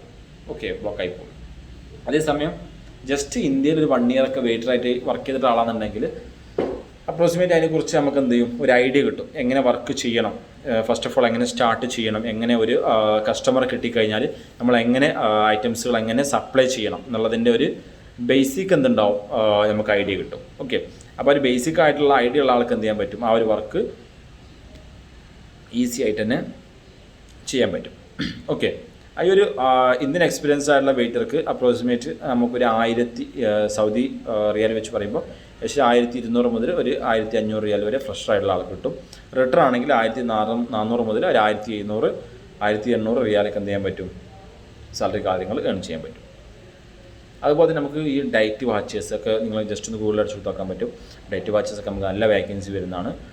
Kitchen helper. Okay, kitchen ഹെൽപ്പറെ കാറ്റഗറിക്ക് പോകാൻ പ്രത്യേകം ശ്രദ്ധിക്കേണ്ട ഒരു കാര്യം എന്ന് പറഞ്ഞു കഴിഞ്ഞാൽ നമ്മൾ ഓവർ ടൈം പറയുന്നുണ്ട്. ആ ഓവർ ടൈം മേ ബി നിങ്ങൾക്ക് കമ്പൽസറി ആയിട്ട് കിട്ടും, അല്ലാന്നുണ്ടെങ്കിൽ സീസണിലേ നിങ്ങൾക്ക് കിട്ടത്തുള്ളൂ. ഓക്കെ, ഒരു കിച്ചൺ ഹെൽപ്പർ എന്ന് പറഞ്ഞാൽ 8 മണിക്കൂർ ഡ്യൂട്ടി ഉണ്ടാകത്തുള്ളൂ. കിച്ചൺ ഹെൽപ്പർ മോർണിംഗിൽ 3 o'clock ഇറങ്ങിക്കഴിഞ്ഞാൽ അപ്രോക്സിമേറ്റ് നിങ്ങൾക്ക് എന്ത് ചെയ്യാൻ പറ്റും, ഒരു 2 o'clock കൂടി ഉച്ചയ്ക്ക് 2 o'clock കൂടി നിങ്ങൾക്ക് കിച്ചൺ ക്ലോസ് ചെയ്ത് പോരാൻ പറ്റും. മനസ്സിലായില്ലേ? അപ്പം കുറഞ്ഞ ടൈം നിങ്ങൾക്ക് വർക്ക് ഉണ്ടാകത്തുള്ളൂ. 8 മണിക്കൂർ 7 മണിക്കൂർ വർക്ക് ഉണ്ടാകത്തുള്ളൂ. പ്ലസ് എന്തെങ്കിലും ഹെവി ഓർഡർ കാര്യങ്ങൾ വരികയാണെന്നുണ്ടെങ്കിൽ കമ്പൽസറി ഓവർ ടൈം ഉണ്ടാവും. ഓക്കെ, ഇപ്പം എന്തെങ്കിലും ഫംഗ്ഷൻസിനുള്ള കണ്ടിന്യൂ ആയിട്ട് സൗദിയിലൊക്കെ അറിയാമല്ലോ, ഒരു ഫംഗ്ഷൻ്റെ കണ്ടിന്യൂ ആയിട്ട് 3 ദിവസം 4 ദിവസമൊക്കെ ഫംഗ്ഷൻസ് ഉണ്ടാവും. അങ്ങനെയുള്ള ഫംഗ്ഷൻസുള്ള കാറ്റഗറികൾ നിങ്ങൾക്ക് കിട്ടുകയെന്നുണ്ടെങ്കിൽ കണ്ടിന്യൂ ആയിട്ട് നിങ്ങൾക്ക് എന്ത് ചെയ്യാൻ പറ്റും, ഓവർ ടൈം കാര്യങ്ങൾ കിട്ടും. അല്ലാതെ വലിയ സാലറി പ്രതീക്ഷിച്ച് കിച്ചൺ ഹെൽപ്പറിന് പോകരുത്. കിച്ചൺ ഹെൽപ്പർ എന്ന് പറഞ്ഞാൽ എക്സ്പീരിയൻസ് എടുക്കുക എന്നുള്ളതാണ് മെയിനായിട്ട് ശ്രദ്ധിക്കേണ്ടത്. ഓക്കെ, കിച്ചൺ ഹെൽപ്പറായിട്ട് പോയിട്ട് ഒരുപാട് ആളുകൾ ഷെഫായിട്ട് ചേഞ്ച് ചെയ്തിട്ടുള്ള ഒരുപാട് പേരുണ്ട്. കിച്ചൺ ഹെൽപ്പറായിട്ട് പോകും, വർക്ക് ചെയ്യുന്ന ഷെഫ് വർക്ക് ചെയ്യുന്ന കാര്യങ്ങൾ കണ്ട് പഠിച്ച് പിന്നെ അവിടെ കുക്ക് ചെയ്ത് ഒരു പ്രൊഫഷണൽ കുക്കായിട്ട് അവിടെ നിന്ന് ഇറങ്ങി വേറെ സ്ഥാപനങ്ങളിലോട്ടൊക്കെ മാറിപ്പോകുന്ന ഒരുപാട് പേര് എന്ത് ചെയ്യുന്നുണ്ട്, നമ്മൾ കാണുന്നുണ്ട്, ചെയ്യുന്നുണ്ട്. അപ്പോൾ ആ ഒരു ഇത്രയും കാറ്റഗറികളാണ് നമുക്ക് എന്ത് വരുന്നത്, റെസ്റ്റോറൻറ്റ് ഫീൽഡുകളിൽ വരുന്നത്. ഓക്കെ, പിന്നെ വരുന്നവർ നമ്മൾ മെക്കാനിക്കൽ ഫീൽഡ് പറഞ്ഞത്, അതുപോലെ തന്നെ ആ ഒരു കാറ്റഗറികളിലാണ് കാർ വാഷിങ് ലേബർ കാര്യങ്ങൾ അങ്ങനെ വരുന്നുണ്ട്. അതുപോലെ തന്നെ മാൾ ഹെൽപ്പർ. ഓക്കെ, മാളുകളിൽ ക്ലീനിങ്, അതുപോലെ തന്നെ കസ്റ്റമർ സർവീസിങ്, ഇങ്ങനെയുള്ള കാര്യങ്ങളിലൊക്കെ നമുക്ക് എന്ത് ചെയ്യും, മാളുകളിൽ വേക്കൻസി കാര്യങ്ങൾ വരും. ഓക്കെ, ഇത്രയും കാറ്റഗറികൾ നമുക്ക് സൗദിയിലുള്ളത്. ഇപ്പോൾ സൗദിയിലുള്ള ഏകദേശം കാറ്റഗറികളൊക്കെ നമ്മൾ സംസാരിച്ചു. ഇനി നമ്മൾ ഉൾപ്പെടുത്താത്ത ഒരുപാട് കാറ്റഗറികൾ ഇനിയും ഉണ്ട്. അപ്പോൾ സൗദിയിലോട്ട് നിങ്ങൾക്ക് ഏതെങ്കിലും ജോബ് ഓപ്പർച്യൂണിറ്റി, നിങ്ങൾക്ക് സൗദിയിൽ ഇന്ന എക്സ്പീരിയൻസ് ആണ് നിങ്ങൾക്കുള്ളത്, അല്ലെങ്കിൽ എനിക്ക് എക്സ്പീരിയൻസ് ഇല്ല എന്ന് പറഞ്ഞിട്ട് നിങ്ങൾ നമ്മളെ കോൺടാക്ട് ചെയ്യാന്നുണ്ടെങ്കിൽ തീർച്ചയായിട്ടും നിങ്ങൾക്ക് പറ്റുന്ന ഒരു കാറ്റഗറി നമ്മുടെ കയ്യിൽ വരുമ്പോൾ നിങ്ങൾ ഇന്ന് CV അയച്ച് നാളെ തന്നെ നിങ്ങൾക്ക് ഇൻ്റർവ്യൂ അറ്റൻഡ് ചെയ്യുക എന്നുള്ളത് ഒരിക്കലും പ്രതീക്ഷിക്കരുത്. ടൈം എടുക്കും, നല്ലത് കിട്ടാൻ സമയമെടുക്കും. ഓക്കെ, സമയമെടുത്തിട്ട് ഇൻ്റർവ്യൂ കാര്യങ്ങൾ അറ്റൻഡ് ചെയ്ത് ക്ലിയർ ചെയ്ത് ക്ലാരിഫൈ ചെയ്തിട്ട് നമ്മൾ എന്ത് ചെയ്യത്തുള്ളൂ, ആളുകൾ എടുക്കത്തുള്ളൂ. ഓക്കെ, അപ്പോൾ അതിൽ എനിക്ക് എക്സ്പീരിയൻസ് ഇല്ല, ഞാനൊരു ഫ്രഷറാണ് സാർ, പിന്നെ എനിക്ക് എന്തെങ്കിലും വേക്കൻസി എന്ന് ചോദിച്ചു കഴിഞ്ഞാൽ നിങ്ങളുടെ ഇത് നോക്കിയിട്ട് നിങ്ങളുടെ CVയും കാര്യങ്ങളും അതുപോലെ തന്നെ നിങ്ങളുടെ ബാക്കിയുള്ള എല്ലാം നോക്കിയിട്ട് ഏതിലോട്ട് നിങ്ങളെ ചെയ്യാൻ പറ്റും, ഏത് വേക്കൻസിലോട്ട് നിങ്ങളെ നമുക്ക് റിക്രൂട്ട് ചെയ്യാൻ പറ്റുന്നത് നമ്മൾ നോക്കിയിട്ട് എന്ത് ചെയ്യും, ഇന്ന സമയത്ത് ആ വേക്കൻസി വരുമ്പോൾ നമ്മൾ ആദ്യം പ്രിഫർ ചെയ്യുന്നത് നിങ്ങളുടെ CV ആയിരിക്കും. നിങ്ങളായിരിക്കും നമ്മൾ എന്ത് ചെയ്യുക, ആദ്യം അതിലോട്ട് കൊടുക്കാൻ പോകുന്നത്. ഓക്കെ, അങ്ങനെയാണ് അതിൽ വരുന്നത്. അപ്പോൾ താല്പര്യമുള്ള ആളുകൾ നമ്മൾ കമൻറ്റ് ബോക്സിൽ നമ്മുടെ നമ്പർ കാര്യങ്ങൾ അഡ്രസ്സ് കാര്യങ്ങളൊക്കെ കൊടുക്കുന്നുണ്ട്. താല്പര്യമുള്ളവർക്ക് ഡയറക്റ്റ് നമ്മുടെ ഓഫീസിൽ വരാം, അല്ലാന്നുണ്ടെങ്കിൽ എന്ത് ചെയ്യാം, ഡോക്യുമെൻറ്റ് കാര്യങ്ങൾ ഓൺലൈനായിട്ട് സബ്മിറ്റ് ചെയ്യുകയും ചെയ്യാം. അപ്പോൾ ഇത്രയും കാറ്റഗറികളാണ് ഇപ്പോൾ നോർമൽ നമുക്ക് സൗദിയിലോട്ടുള്ളത്. ഇനി നമുക്ക് ദുബായിലോട്ടുള്ള കുറച്ച് കാറ്റഗറികൾ കാര്യങ്ങൾ നോക്കാം. ഓക്കെ, ദുബായിലോട്ടെന്ന് പറഞ്ഞു കഴിഞ്ഞാൽ നമുക്ക് ഹൈപ്പർ മാർക്കറ്റ് കാറ്റഗറിയാണ് മെയിനായിട്ട് വരുന്നത്. ഓക്കെ, ദുബായിലോട്ട് പ്രത്യേകം നമ്മൾ ശ്രദ്ധിക്കേണ്ട മറ്റൊരു കുറച്ച് കാര്യങ്ങൾ എന്ന് പറഞ്ഞു കഴിഞ്ഞാൽ, ദുബായിലോട്ട് ഇപ്പോൾ കാറ്റഗറികളായി 2 കാറ്റഗറികളിലായിട്ടാണ് വർക്ക് പോകുന്നത്. ഒന്ന് എംപ്ലോയ്മെൻറ്റ് വിസയും മറ്റൊന്ന് വിസിറ്റ് എംപ്ലോയ്മെൻറ്റ്. ഓക്കെ, ഇങ്ങനെയുള്ള 2 കാറ്റഗറിയാണ് എന്ത് ചെയ്യുന്നത്, നമുക്ക് ദുബായിലോട്ട് കൂടുതലും ആളുകൾ ചെയ്യുന്നത്. ഓക്കെ, അപ്പോൾ ഈ ഒരു വിസിറ്റ് ടു എംപ്ലോയ്മെൻറ്റ് എന്നുള്ള കാറ്റഗറിയുടെ visit to employment means interview കാര്യങ്ങളുണ്ടാവും. ബേസിക്കായിട്ട് നിങ്ങൾക്ക് ഇൻ്റർവ്യൂ കാര്യങ്ങളുണ്ടാവും. കമ്പനിയുടെ ആളുകളായിട്ട് എന്ത് ചെയ്യും, ഡയറക്റ്റ് കാര്യങ്ങൾ സംസാരിച്ചിട്ട് എന്ത് ചെയ്യും, പ്ലസ് ഓഫർ ലെറ്റർ കാര്യങ്ങളൊക്കെ പ്രൊവൈഡ് ചെയ്തിട്ട് നിങ്ങളെടുക്കുന്ന സൂപ്പർ മാർക്കറ്റുകൾ, ഹൈപ്പർ മാർക്കറ്റുകൾ ഉണ്ടാവും. ഓക്കെ, ഇങ്ങനെയുള്ള കാറ്റഗറികളിൽ എന്ന് വെച്ച് കഴിഞ്ഞാൽ പലർക്കും സംശയമുണ്ട്, അവിടെ പോയി കഴിഞ്ഞാൽ പണി ഉണ്ടാവുമോ, അവിടെ പോയി കഴിഞ്ഞാൽ അപ്പോൾ തന്നെ ഇങ്ങോട്ട് പോരേണ്ടി വരും എന്നുള്ളൊക്കെ ഒരു സംശയങ്ങൾ വിസിറ്റ് എംപ്ലോയ്മെൻറ്റ് എടുക്കുന്ന ആളുകൾക്ക് ഉണ്ടാവും. അങ്ങനെ ഒരു സംശയം നമ്മുടെ അടുത്ത് നിന്ന് അപ്ലൈ ചെയ്യുന്ന നിങ്ങൾ പ്രതീക്ഷിക്കേണ്ട പ്രശ്നം എന്ന് പറഞ്ഞാൽ ഉണ്ടാകത്തില്ല. കാരണം നമ്മൾ നിങ്ങൾക്ക് പ്രൊവൈഡ് ചെയ്യുന്നത് പറഞ്ഞു കഴിഞ്ഞാൽ വളരെ കുറഞ്ഞ സർവീസ് ചാർജ്. നിങ്ങൾ വിസിറ്റിങ്ങിന് പോകുന്നൊരു എമൗണ്ട് നിങ്ങളെ കയ്യിൽ എന്തായത്തുള്ളൂ നമ്മൾ വാങ്ങത്തുള്ളൂ. അപ്രോക്സിമേറ്റ് 15-20 രൂപയുടെ ഉള്ളത് നിങ്ങളുടെ വിസയും ബാക്കി കാര്യങ്ങളും, പിന്നെ അതുപോലെ തന്നെ ടിക്കറ്റ് എല്ലാം കൂടെ ഏകദേശം 35 രൂപയുടെ അടുത്ത് നിങ്ങൾ ചിലവ് വരുത്തുള്ളൂ. ഒരു വിസിറ്റിങ്ങിന് പോകുന്ന നിങ്ങൾ ജസ്റ്റ് ഒന്ന് അന്വേഷിച്ചാൽ മതി എത്ര നിങ്ങൾക്ക് പേയ്മെൻറ്റ് കാര്യങ്ങൾ വരുന്നുള്ളത്. വിസിറ്റിങ്ങിന് പോകുന്നവർക്ക് എന്തായാലും അപ്രോക്സിമേറ്റ് ഒരു 50,000 എബോ ഒക്കെ പേയ്മെൻറ്റ് കാര്യങ്ങൾ ചെയ്യേണ്ടി വരും. ഒരു വിസിറ്റിങ്ങിന് പോകുന്നതിന് കുറഞ്ഞ ഒരു എമൗണ്ടിലാണ് നമ്മൾ ചെയ്യുന്നത് വിസിറ്റ് എംപ്ലോയ്മെൻറ്റ് വിസ നിങ്ങൾക്ക് തരാൻ പോകുന്നത്. ഓക്കെ, ഇതിൽ മെയിനായിട്ട് നിങ്ങൾ വരുന്നത് പറഞ്ഞാൽ ഹൈപ്പർ മാർക്കറ്റ് കാറ്റഗറികൾ, ദുബായിലോട്ട് ഹൈപ്പർ മാർക്കറ്റ് കാറ്റഗറികളാണ് വരുന്നത്.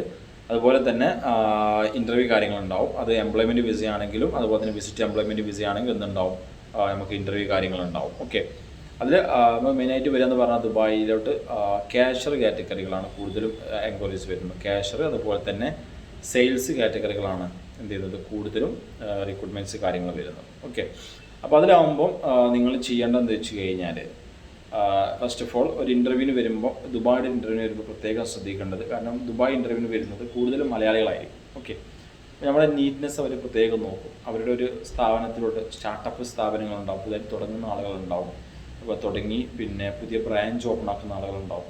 ഇങ്ങനെയുള്ളവരിലോട്ട് നിങ്ങൾ ഏബിൾ ആണോ എന്നുള്ളത്, നിങ്ങൾ നിർത്താൻ പറ്റുമോ ഇല്ലയോ എന്നുള്ളത് അവരെന്ത് ചെയ്യും, മസ്റ്റായിട്ട് അവർ നോക്കും. ഓക്കെ, അപ്പോൾ എന്ത് ചെയ്യും, നമ്മൾ വളരെ വെൽ ക്ലീൻഡ് ആയിട്ട് വേണം ഇൻ്റർവ്യൂവിന് പോകാൻ, ദുബായുടെ ഇൻ്റർവ്യൂ. ഓക്കെ, നമ്മൾ സൗദിയിലെ ഹൈപ്പർ മാർക്കറ്റ് ഇൻ്റർവ്യൂ പറഞ്ഞ പോലെ തന്നെ മസ്റ്റായിട്ട് സി വിയിൽ മെൻഷൻ ഉണ്ടായിരിക്കണം. പിന്നെ സെയിൽസ് കാറ്റഗറിയിൽ ഇത്ര വർക്ക് ചെയ്തിട്ടുണ്ട്, അതുപോലെ തന്നെ ഇന്ന കാറ്റഗറികൾ എന്ത് ചെയ്തിട്ടുണ്ട്, ഇത്ര വർഷം വർക്ക് ചെയ്തിട്ടുണ്ട് എന്നുള്ളത് മസ്റ്റായിട്ട് സി വിയിൽ കാണിച്ചിരിക്കണം.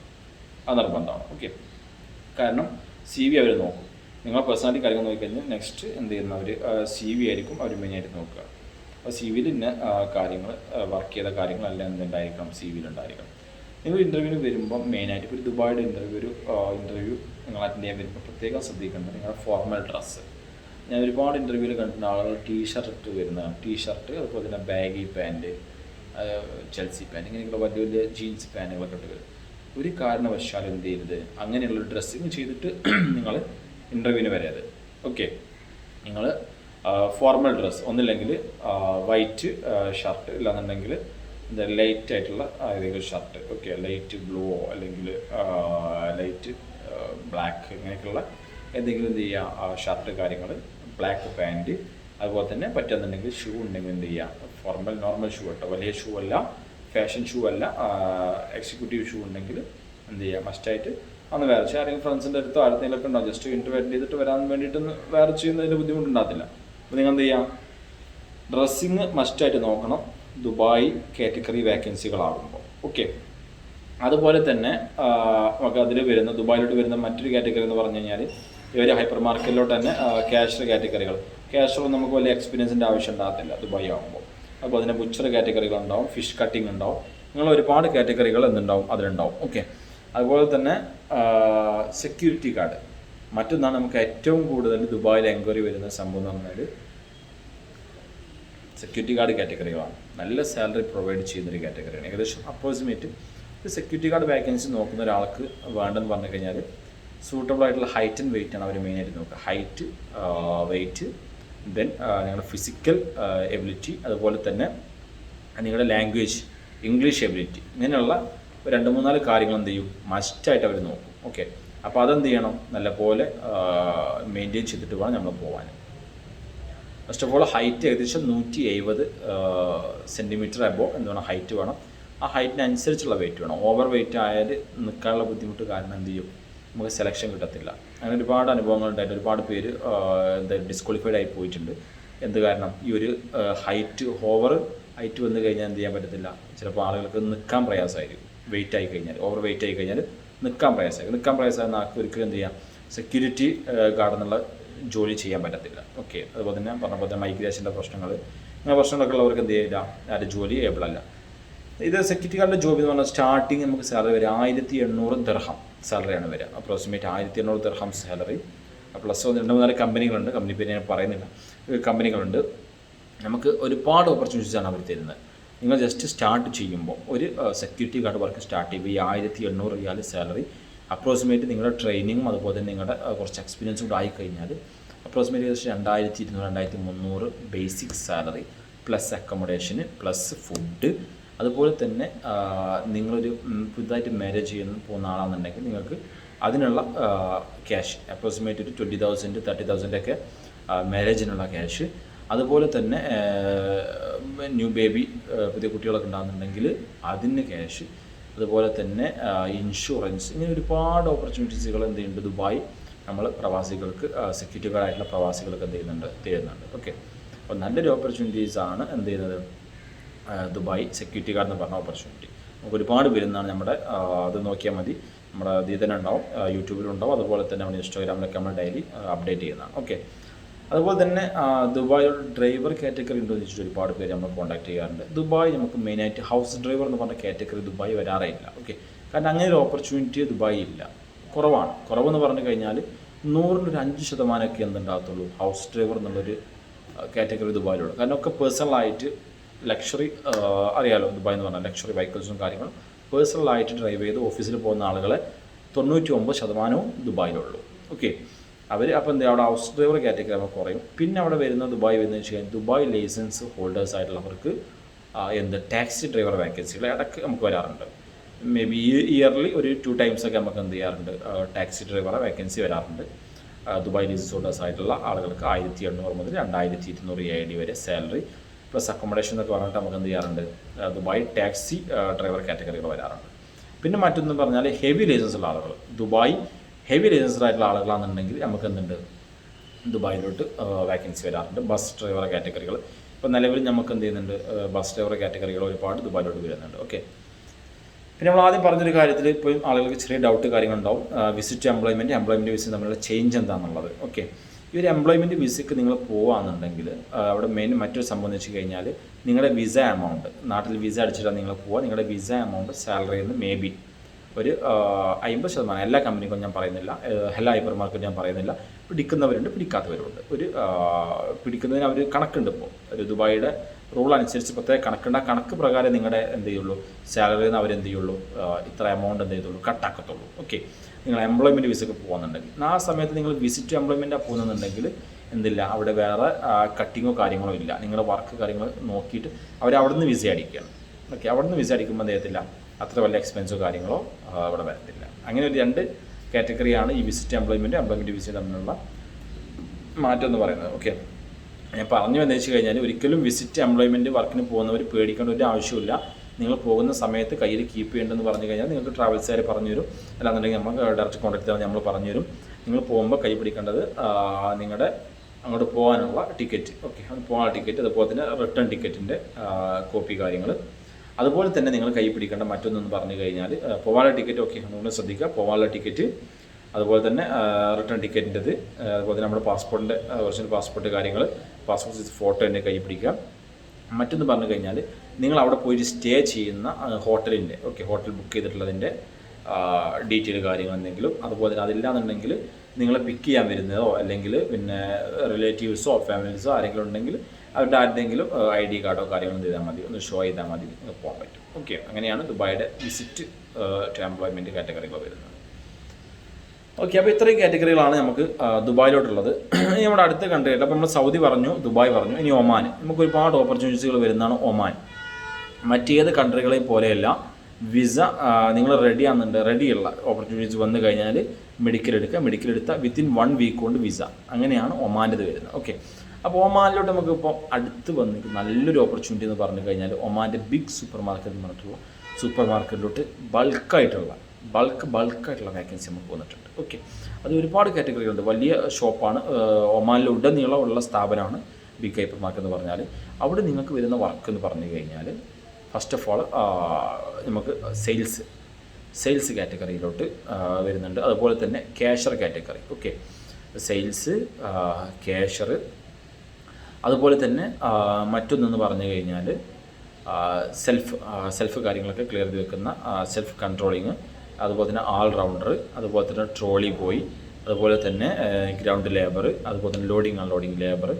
ഇങ്ങനെയുള്ള ഒരു ഹൈപ്പർ സൂപ്പർ മാർക്കറ്റിലോട്ട് എന്തൊക്കെ വേക്കൻസികളുണ്ടോ എല്ലാ കാറ്റഗറികളും നമുക്ക് ഒമാനിലോട്ട് റെഡിയുള്ള ഇത് നമ്മുടെ കയ്യിൽ പോയിട്ടുണ്ട്. ഓക്കെ, ഏകദേശം 110 ഒമാൻ റിയാൽ, അത് ബേസിക് സാലറി എന്ന് പറഞ്ഞു കഴിഞ്ഞാൽ വരിക 110 ഒമാൻ റിയാലാണ് ബേസിക് സാലറി വരിക. ഓക്കെ, പ്ലസ് നിങ്ങൾക്ക് ഫുഡ് ആൻഡ് അക്കോമഡേഷന് കാര്യങ്ങൾ എന്ത് ചെയ്യും, പ്രൊവൈഡ് ചെയ്യും.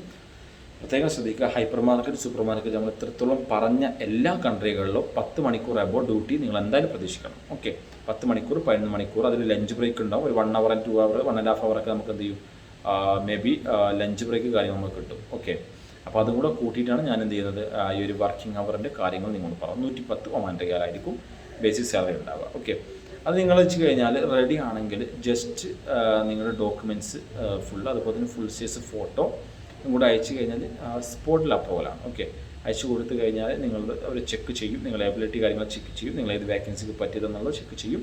ചെയ്തിട്ട് എന്ത് ചെയ്യും, നമുക്ക് അപ്രൂവൽ കിട്ടും, മെഡിക്കൽ എടുക്കാനുള്ള അപ്രൂവൽ കാര്യങ്ങൾ കിട്ടും. ആ പറയുന്ന ഡേറ്റിൽ എന്ത് ചെയ്യാം, പോയി നമ്മൾ മെഡിക്കൽ എടുക്കുക. മെഡിക്കൽ എടുത്തു കഴിഞ്ഞാൽ മെഡിക്കലും നിങ്ങളുടെ ബാക്കി ഡോക്യുമെൻറ്റുകളും കൂടെ വെച്ചിട്ടാണ് നമ്മൾ സബ്മിറ്റ് ചെയ്യുന്നത്. നമ്മൾ സബ്മിറ്റ് ചെയ്യുന്നത് കൂടി എന്ത് ചെയ്യാണ്, 2 വീക്കിനുള്ളിൽ നമുക്ക് ഒമാൻ്റെ വിസ ഇഷ്യൂ ആയിട്ട് വരികയും ചെയ്യും. ഓക്കെ, അങ്ങനെയാണുള്ളത്.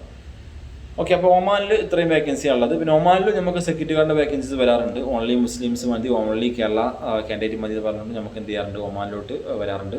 അതുപോലെ തന്നെ ഒമാനിലോട്ട് മറ്റൊരു കാറ്റഗറി എന്ന് പറഞ്ഞാൽ നല്ല ഓപ്പർച്യൂണിറ്റി ഉള്ളൊരു കാറ്റഗറിയാണ് ഒമാനിലോട്ട് ഹൗസ് കീപ്പിംഗ് കാറ്റഗറി. ഓക്കെ, വലിയ വലിയ 5 സ്റ്റാർ ഹോട്ടലുകളിലോട്ടൊക്കെ നമുക്ക് ഹൗസ് കീപ്പിംഗ് ലേബേഴ്സിൻ്റെ വേക്കൻസി വരാറുണ്ട്. ഹൗസ് കീപ്പിംഗ് എന്ന് പറഞ്ഞാൽ അറിയാമല്ലോ, നമുക്ക് മെയിനായിട്ട് എന്ന് പറഞ്ഞു കഴിഞ്ഞാൽ 5 സ്റ്റാർ ഹോട്ടലുകളുണ്ടാവും. അവിടെ വലിയ VIPs വന്നിട്ട് VIPs പോയി കഴിയുമ്പോൾ നമുക്ക് റൂം കാര്യങ്ങൾ ക്ലീൻ ചെയ്യുക, നല്ല ടിപ്പ് കിട്ടും. ബേസിക് സാലറി അല്ല ഒരിക്കലും നമ്മൾ എന്ത് ചെയ്യേണ്ടത്, ഹൗസ് കീപ്പിങ്ങിനൊക്കെ നോക്കേണ്ടത് നമ്മുടെ എക്സ്പീരിയൻസ് നല്ലപോലെ എക്സ്പീരിയൻസ് ആക്കി എടുക്കാൻ പറ്റും. അതുപോലെ തന്നെ പ്ലസ് നമുക്ക് എന്ത് ചെയ്യാൻ പറ്റും, നല്ലപോലെ ടിപ്പ് കാര്യങ്ങളൊക്കെ കിട്ടാൻ പറ്റും. നല്ലപോലെ ആളുകളായിട്ട് നമുക്ക് എന്ത് ചെയ്യാൻ പറ്റും, സംസാരിക്കാൻ പറ്റും, ലാംഗ്വേജ് കാര്യങ്ങൾ ഇമ്പ്രൂവ് ചെയ്യാൻ പറ്റും. ഓക്കെ, അതുപോലെ തന്നെ ഒമാനിലോട്ട് നമുക്ക് ഡ്രൈവർ വേക്കൻസികൾ നമുക്ക് ഒമാനിലോട്ട് വരാറുണ്ട്. അത് വളരെ അപൂർവമാണ് ഒമാനിലോട്ട് വരാറ്. ഇപ്പോൾ കൂടുതലും അവിടുത്തെ ആളുകൾ തന്നെയാണ് ഡ്രൈവിങ് ചെയ്യുന്നത്. പൊതുവേ എല്ലാവർക്കും അറിയുന്നൊരു കാര്യമാണ്, ഒമാനിൽ എന്തില്ല, പേഴ്സണലായിട്ട് മീൻസ് ഹൗസ് ഡ്രൈവർ ഒന്നും എടുക്കാനുള്ള ഒരു ഓപ്ഷൻ ഇപ്പോൾ എന്തില്ല, ഒമാനിലില്ല. പിന്നെ ഒമാനിൽ വേറെ വരുന്നൊരു കാറ്റഗറി എന്ന് പറഞ്ഞാൽ നമ്മളിപ്പോൾ അടുത്ത് കുറച്ച് ആളുകൾ വിട്ടേക്കുന്നതെന്ന് പറഞ്ഞാൽ കഫ്തീരിയ കാറ്റഗറിയാണ്. ഓക്കെ, കഫ്തീരിയകളിലോട്ട് മലയാളികൾ നടത്തുന്ന ഒരുപാട് കഫ്തീരിയകൾ ഇപ്പോൾ ഒമാനിൽ വന്നിട്ടുണ്ട്. അവിടെയൊക്കെ നമുക്ക് ഒരുപാട് എൻക്വയറീസ് കാര്യങ്ങൾ വരുന്നുണ്ട്. ഓക്കെ, മെയിനായിട്ട് നമുക്ക് അവിടെ വെയിറ്റർ ഉണ്ടാവും. വെയിറ്റർ ഏകദേശം 110 ഒമാൻ റിയാൽ അല്ലെങ്കിൽ 100 ഒമാൻ റിയാലായിരിക്കും സാലറി ഉണ്ടാവും. Plus food and accommodation, over time, എല്ലാ സംഗതികളും ഉണ്ടാവും. ഓക്കെ, അതുപോലെ തന്നെ കുക്ക്, അതിൽ നമുക്ക് മെയിനായിട്ട് വരുന്നത് പറഞ്ഞാൽ ഇന്ത്യൻ ഫോർമൽ നോർമൽ കുക്കിൻ്റെ വേക്കൻസി ഉണ്ടാവും, അറേബ്യൻ കുക്കിൻ്റെ വേക്കൻസി, അതുപോലെ തന്നെ ഹൗസ് കുക്കായിട്ട് വർക്ക് ചെയ്തിട്ടുള്ളവരുടെ, നോർമൽ കേരള ഫുഡ് ഉണ്ടാക്കാൻ അറിയുന്ന കുക്കിൻ്റെ, അങ്ങനെയൊക്കെയുള്ള വേക്കൻസി എന്ത് ചെയ്യാറുണ്ട്, നമുക്ക് ഒമാനിലോട്ട് റെസ്റ്റോറൻറ്റ് ബേസ്ഡായിട്ട് നമുക്ക് വരാറുണ്ട്. ഓക്കെ, അപ്പോൾ ഇത്രയും കാറ്റഗറിയാണ് ഒമാനിലോട്ടുള്ളത്. ഇനിയും ഒമാനിലോട്ട് ഒരുപാട് വേക്കൻസികളുണ്ട്. നിങ്ങൾ ഒമാനിലോട്ട് പോകാൻ നോക്കുന്ന ഒരാളെന്നുണ്ടെങ്കിൽ, ഒമാനിലോട്ട് പോകാനാണ് നിങ്ങൾ പ്രതീക്ഷിക്കുന്നുണ്ടെങ്കിൽ, ജസ്റ്റ് ഏത് കാറ്റഗറി നിങ്ങൾ അപ്ലൈ ചെയ്യാൻ ഉദ്ദേശിക്കുന്നുള്ള ജസ്റ്റ് നമുക്കൊന്ന് മെസ്സേജ് ചെയ്താൽ മതി, ഡോക്യുമെൻറ്റ് ചെയ്താൽ മതി. ആ ഒരു വേക്കൻസി വരുന്ന സമയത്ത് നമ്മൾ കറക്റ്റായിട്ട് നിങ്ങളെ ഇൻഫോം ചെയ്യും, ഇൻ്റർവ്യൂ കാര്യം അറ്റൻഡ് ചെയ്യാനും പറ്റും. ഓക്കെ, പിന്നെ നമുക്ക് വരുന്നൊരു ബൾക്കായിട്ടുള്ള എമൗണ്ട് ഓഫ് വേക്കൻസി വരുന്ന ഒരു കാറ്റഗറിയാണ് കുവൈത്ത്. ഓക്കെ, നമ്മുടെ 4ാമത്തെ കൺട്രി. നമ്മളിപ്പോൾ സൗദി പറഞ്ഞു, അതുപോലെ തന്നെ ദുബായ് പറഞ്ഞു, ഒമാൻ പറഞ്ഞു, നെക്സ്റ്റ് വണ്ണാണ് കുവൈത്ത്. കുവൈത്തിലോട്ട് നമുക്ക് ഏറ്റവും ബെറ്റർ ഓപ്പർച്യൂണിറ്റീസ് വരുന്നതെന്ന് പറഞ്ഞു കഴിഞ്ഞാൽ ഹൗസ് ഡ്രൈവർ കാറ്റഗറിയാണ്. ബൾക്കായിട്ട് നമുക്ക് ഏകദേശം ഒരു മാസം 10-100ഓളം വേക്കൻസി കുവൈത്തിലോട്ട് ഹൗസ് ഡ്രൈവർ വേണമെന്ന് പറഞ്ഞിട്ട് നമുക്ക് എൻക്വയറീസ് വരാറുണ്ട്. കുവൈത്ത് ഹൗസ് ഡ്രൈവർ വേക്കൻസി വേണമെന്ന് പറഞ്ഞിട്ട് നമുക്ക് എന്ത് ചെയ്യാറുണ്ട്, എൻക്വയറീസ് കാര്യങ്ങൾ വരാറുണ്ട്. ഓക്കെ, അതിൽ നമുക്ക് വരുന്നത് വെച്ച് കഴിഞ്ഞാൽ നിങ്ങൾ കുവൈത്തിലോട്ടാണ് ഹൗസ് ഡ്രൈവർ വേക്കൻസി നോക്കുന്നത്. നിങ്ങൾ കുവൈത്ത് ലൈസൻസുള്ള ഒരാളാണെന്നുണ്ടെങ്കിൽ, ഓക്കെ, കുവൈത്ത് ലൈസൻസുള്ള ആളാണെന്നുണ്ടെങ്കിൽ ഏകദേശം 150 കുവൈത്ത് ദിർഹം എന്തുണ്ടാവും, കുവൈത്ത് ദിനാർ സാലറി ഉണ്ടാവും. 150 Kuwait dinar salary plus food and accommodation. കുവൈത്തിൻ്റെ വേറെ പ്രത്യേകതയാണ് മന്ത്ലി 1-2 ലീവും കാര്യങ്ങളും എന്ത് ചെയ്യുന്നുണ്ട്, ഹൗസ് ഡ്രൈവറിന് പ്രൊവൈഡ് ചെയ്യുന്നുണ്ടാവും. ഒരു കൺട്രി ഇല്ലാത്തൊരു സിസ്റ്റം കുവൈത്തിലുണ്ട്. ഹൗസ് ഡ്രൈവറിന് വളരെ നല്ല ഓപ്പർച്യൂണിറ്റീസ് ഉള്ളൊരു കൺട്രിയാണ് Kuwait. Okay, 150 Kuwait dinar salary ഉണ്ടാവും. അത് കുവൈത്ത് ലൈസൻസ് ഹോൾഡർ. ഓക്കെ, ഇനി നിങ്ങൾ കുവൈത്ത് ലൈസൻസ് ഇല്ല, നിങ്ങളുടെ കയ്യിൽ പ്രത്യേകം ശ്രദ്ധിക്കുക, കുവൈത്തിലോട്ട് വന്ന് പോയാണെന്നുണ്ടെങ്കിൽ രണ്ടാമത് പോകണമെങ്കിൽ 2 വർഷം കഴിയണം, പ്രത്യേകം ശ്രദ്ധിക്കണം. വിസ കാര്യങ്ങൾ വാലിഡിറ്റിയോ അല്ലെങ്കിൽ നിങ്ങൾ മെഡിക്കൽ എന്തെങ്കിലും ഇഷ്യൂ, കുവൈത്ത് പ്രത്യേകം ശ്രദ്ധിക്കേണ്ട ഒരു കാര്യമാണ് മെഡിക്കലിൻ്റെ കാര്യം. ഓക്കെ, മെഡിക്കൽ എന്തെങ്കിലും ഇഷ്യൂ ഉണ്ട്, നിങ്ങളുടെ പേരിൽ വിസ ഇഷ്യൂ ചെയ്തെന്നുണ്ടെങ്കിൽ ഒരു കാരണവശാൽ നിങ്ങൾക്ക് പിന്നെ ആ കൺട്രിയിലോട്ട് എന്ത് ചെയ്യാൻ പറ്റത്തില്ല, വേറെ വിസയ്ക്ക് കുവൈത്തിലോട്ട് പോകാൻ പറ്റത്തില്ല. കാരണം ആ ഒരു വിസ നിങ്ങളുടെ അവിടെ കയറി കിടക്കുന്നുണ്ടെന്നുണ്ടെങ്കിൽ, മെഡിക്കൽ സെൻറ്ററിൽ നിങ്ങളുടെ ആ വിസയിൽ നിങ്ങൾ ഫെയിലാണ്, മെഡിക്കൽ ഫെയിലാന്ന് കയറി കിടക്കുന്നുണ്ടെന്നുണ്ടെങ്കിൽ നിങ്ങൾക്ക് ഒരിക്കലും എന്ത് ചെയ്യാൻ പറ്റത്തില്ല, പിന്നെ കുവൈത്തിലോട്ട് വേറൊരു മെഡിക്കൽ എടുക്കാനോ വിസ എടുക്കാനോ പറ്റത്തില്ല. ഓക്കെ, അങ്ങനെ ഒരു ഇതും കൂടെ നമുക്ക് എന്ത് ചെയ്യുന്നുണ്ട്, കുവൈത്തിൻ്റെ കാര്യത്തിൽ വരുന്നുണ്ട്. ഓക്കെ, അതുപോലെ തന്നെ നിങ്ങൾ എനി GCC, ഇപ്പോൾ നിങ്ങളുടെ കയ്യിൽ സൗദി ലൈസൻസ് ആണുള്ളത് വെച്ചെങ്കിൽ സൗദി ലൈസൻസ് ഒറിജിനൽ ഉണ്ടായിരിക്കണം. കുവൈത്തിൽ മറ്റൊരു കാര്യം പ്രത്യേകം ശ്രദ്ധിക്കണമെന്ന് പറഞ്ഞാൽ ഒറിജിനൽ കയ്യിലുണ്ടായിരിക്കണം, കോപ്പി അക്സെപ്റ്റബിൾ അല്ല, ഒറിജിനൽ ഉണ്ടായിരിക്കണം. അത് വാലിഡിറ്റി എക്സ്പയർ പ്രശ്നമല്ല. ഒറിജിനൽ ലൈസൻസ് നിങ്ങളുടെ കയ്യിലുണ്ടെന്നുണ്ടെങ്കിൽ സൗദി ആണെങ്കിലും പിന്നെ ഖത്തർ ആണെങ്കിലും ഒമാൻ ആണെങ്കിലും ബഹ്റൈൻ ആണെങ്കിലും UAE ആണെങ്കിലും ഒക്കെ നമുക്ക് എന്ത് ചെയ്യാൻ പറ്റും, കുവൈത്തിലോട്ട് അപ്ലൈ ചെയ്യാൻ പറ്റും. ലൈസൻസ് ഒറിജിനൽ നിങ്ങളുടെ കയ്യിലുണ്ടായാൽ മതി. അവർക്ക് കിട്ടുന്ന സാലറി പറഞ്ഞാൽ 130 KD ആയിരിക്കും സാലറി ഉണ്ടാവും. കുവൈറ്റ് ദിനാറായിരിക്കും സാലറി ഉണ്ടാവും. 130 KD salary plus food and accommodation ആയിരിക്കും എന്ത് ചെയ്യുക, എനി GCC അതർ GCC ഉള്ളവർക്ക് കുവൈത്തിൽ പ്രൊവൈഡ് ചെയ്യുന്ന സാലറി. ഓക്കെ, അപ്പം കുവൈത്തിലോട്ട് എനി ടൈം നമുക്ക് ഏത് സമയത്തും റിട്ടേൺ ആയിട്ടുള്ള കുവൈത്ത് ഹൗസ് ഡ്രൈവേഴ്സിൻ്റെ വേക്കൻസി അവൈലബിൾ ആയിരിക്കും. എനിവേ നിങ്ങൾ പോകാൻ താല്പര്യമുള്ള ആളുകളാണെങ്കിൽ ഡോക്യുമെൻറ്റ് കാര്യങ്ങൾ നമ്മൾ കമൻറ്റ് ബോക്സിൽ നമ്മൾ 4 നമ്പർ കൊടുക്കുന്നുണ്ട്. ഏതെങ്കിലും നമ്പറിലോ ഡോക്യുമെൻ്റ് അയച്ചോ നമുക്ക് പോകാൻ പറ്റും. ഓക്കെ, അപ്പോൾ അതിന് കുവൈത്തിലും നമുക്ക് വേറെ വരുന്ന ഓഫീസ് ബോയ് കാറ്റഗറികളാണ്. കുവൈത്തിലോട്ട് പിന്നെ രണ്ടാമത് നമുക്ക് ഒരുപാട് എൻക്വയറി വരുന്ന കാറ്റഗറിയാണ് ഓഫീസ് ബോയ് എന്ന് പറയുന്നത്. ഓഫീസ് ബോയ് ആയിട്ട് വർക്ക് ചെയ്ത് എക്സ്പീരിയൻസ്ഡ് ആയുള്ള ആളുകൾ, അതുപോലെ തന്നെ ഫ്രഷ് ആയിട്ടുള്ള ആളുകൾക്ക് എന്ത് ചെയ്യാൻ പറ്റും, ഈ ഒരു ഓഫീസ് ബോയ് എന്നുള്ള കാറ്റഗറികളിലോട്ട് നമുക്ക് അപ്ലൈ ചെയ്യാൻ പറ്റും. ഓക്കെ, ബേസിക് ആയിട്ടുള്ള എക്സ്പീരിയൻസ് മതി, ഫ്ലുവൻ്റ് ആയിട്ടുള്ള ഇംഗ്ലീഷ് ഉണ്ടായാൽ മതി. ഓക്കെ, ഇവിടെ ഇംഗ്ലീഷ് ഉണ്ടെന്നുണ്ടെങ്കിൽ ഏകദേശം 100 KD 110 KD ഒക്കെ നിങ്ങൾക്ക് എന്തുണ്ടാവും സാലറി കാര്യങ്ങൾ പ്ലസ് ഫുഡിൻ്റെ അക്കോമഡേഷൻ, അതുപോലെ തന്നെ ടിപ്പും ഓവർ ടൈമും കിട്ടുന്ന വേക്കൻസികൾ നമുക്ക് എന്ത് ചെയ്യാൻ പറ്റും, കുവൈത്തിലോട്ട് നോക്കാൻ പറ്റും. ഓക്കെ, അതുപോലെ തന്നെ കുവൈത്തിൽ വേറൊരു മെയിൻ കാറ്റഗറി എന്ന് പറഞ്ഞാൽ ബരിസ്റ്റ മേക്കറാണ്. ഓക്കെ, നമ്മളാദ്യം സൗദിയുടെ കാര്യത്തിൽ പറഞ്ഞിട്ടുണ്ടായിരുന്നു.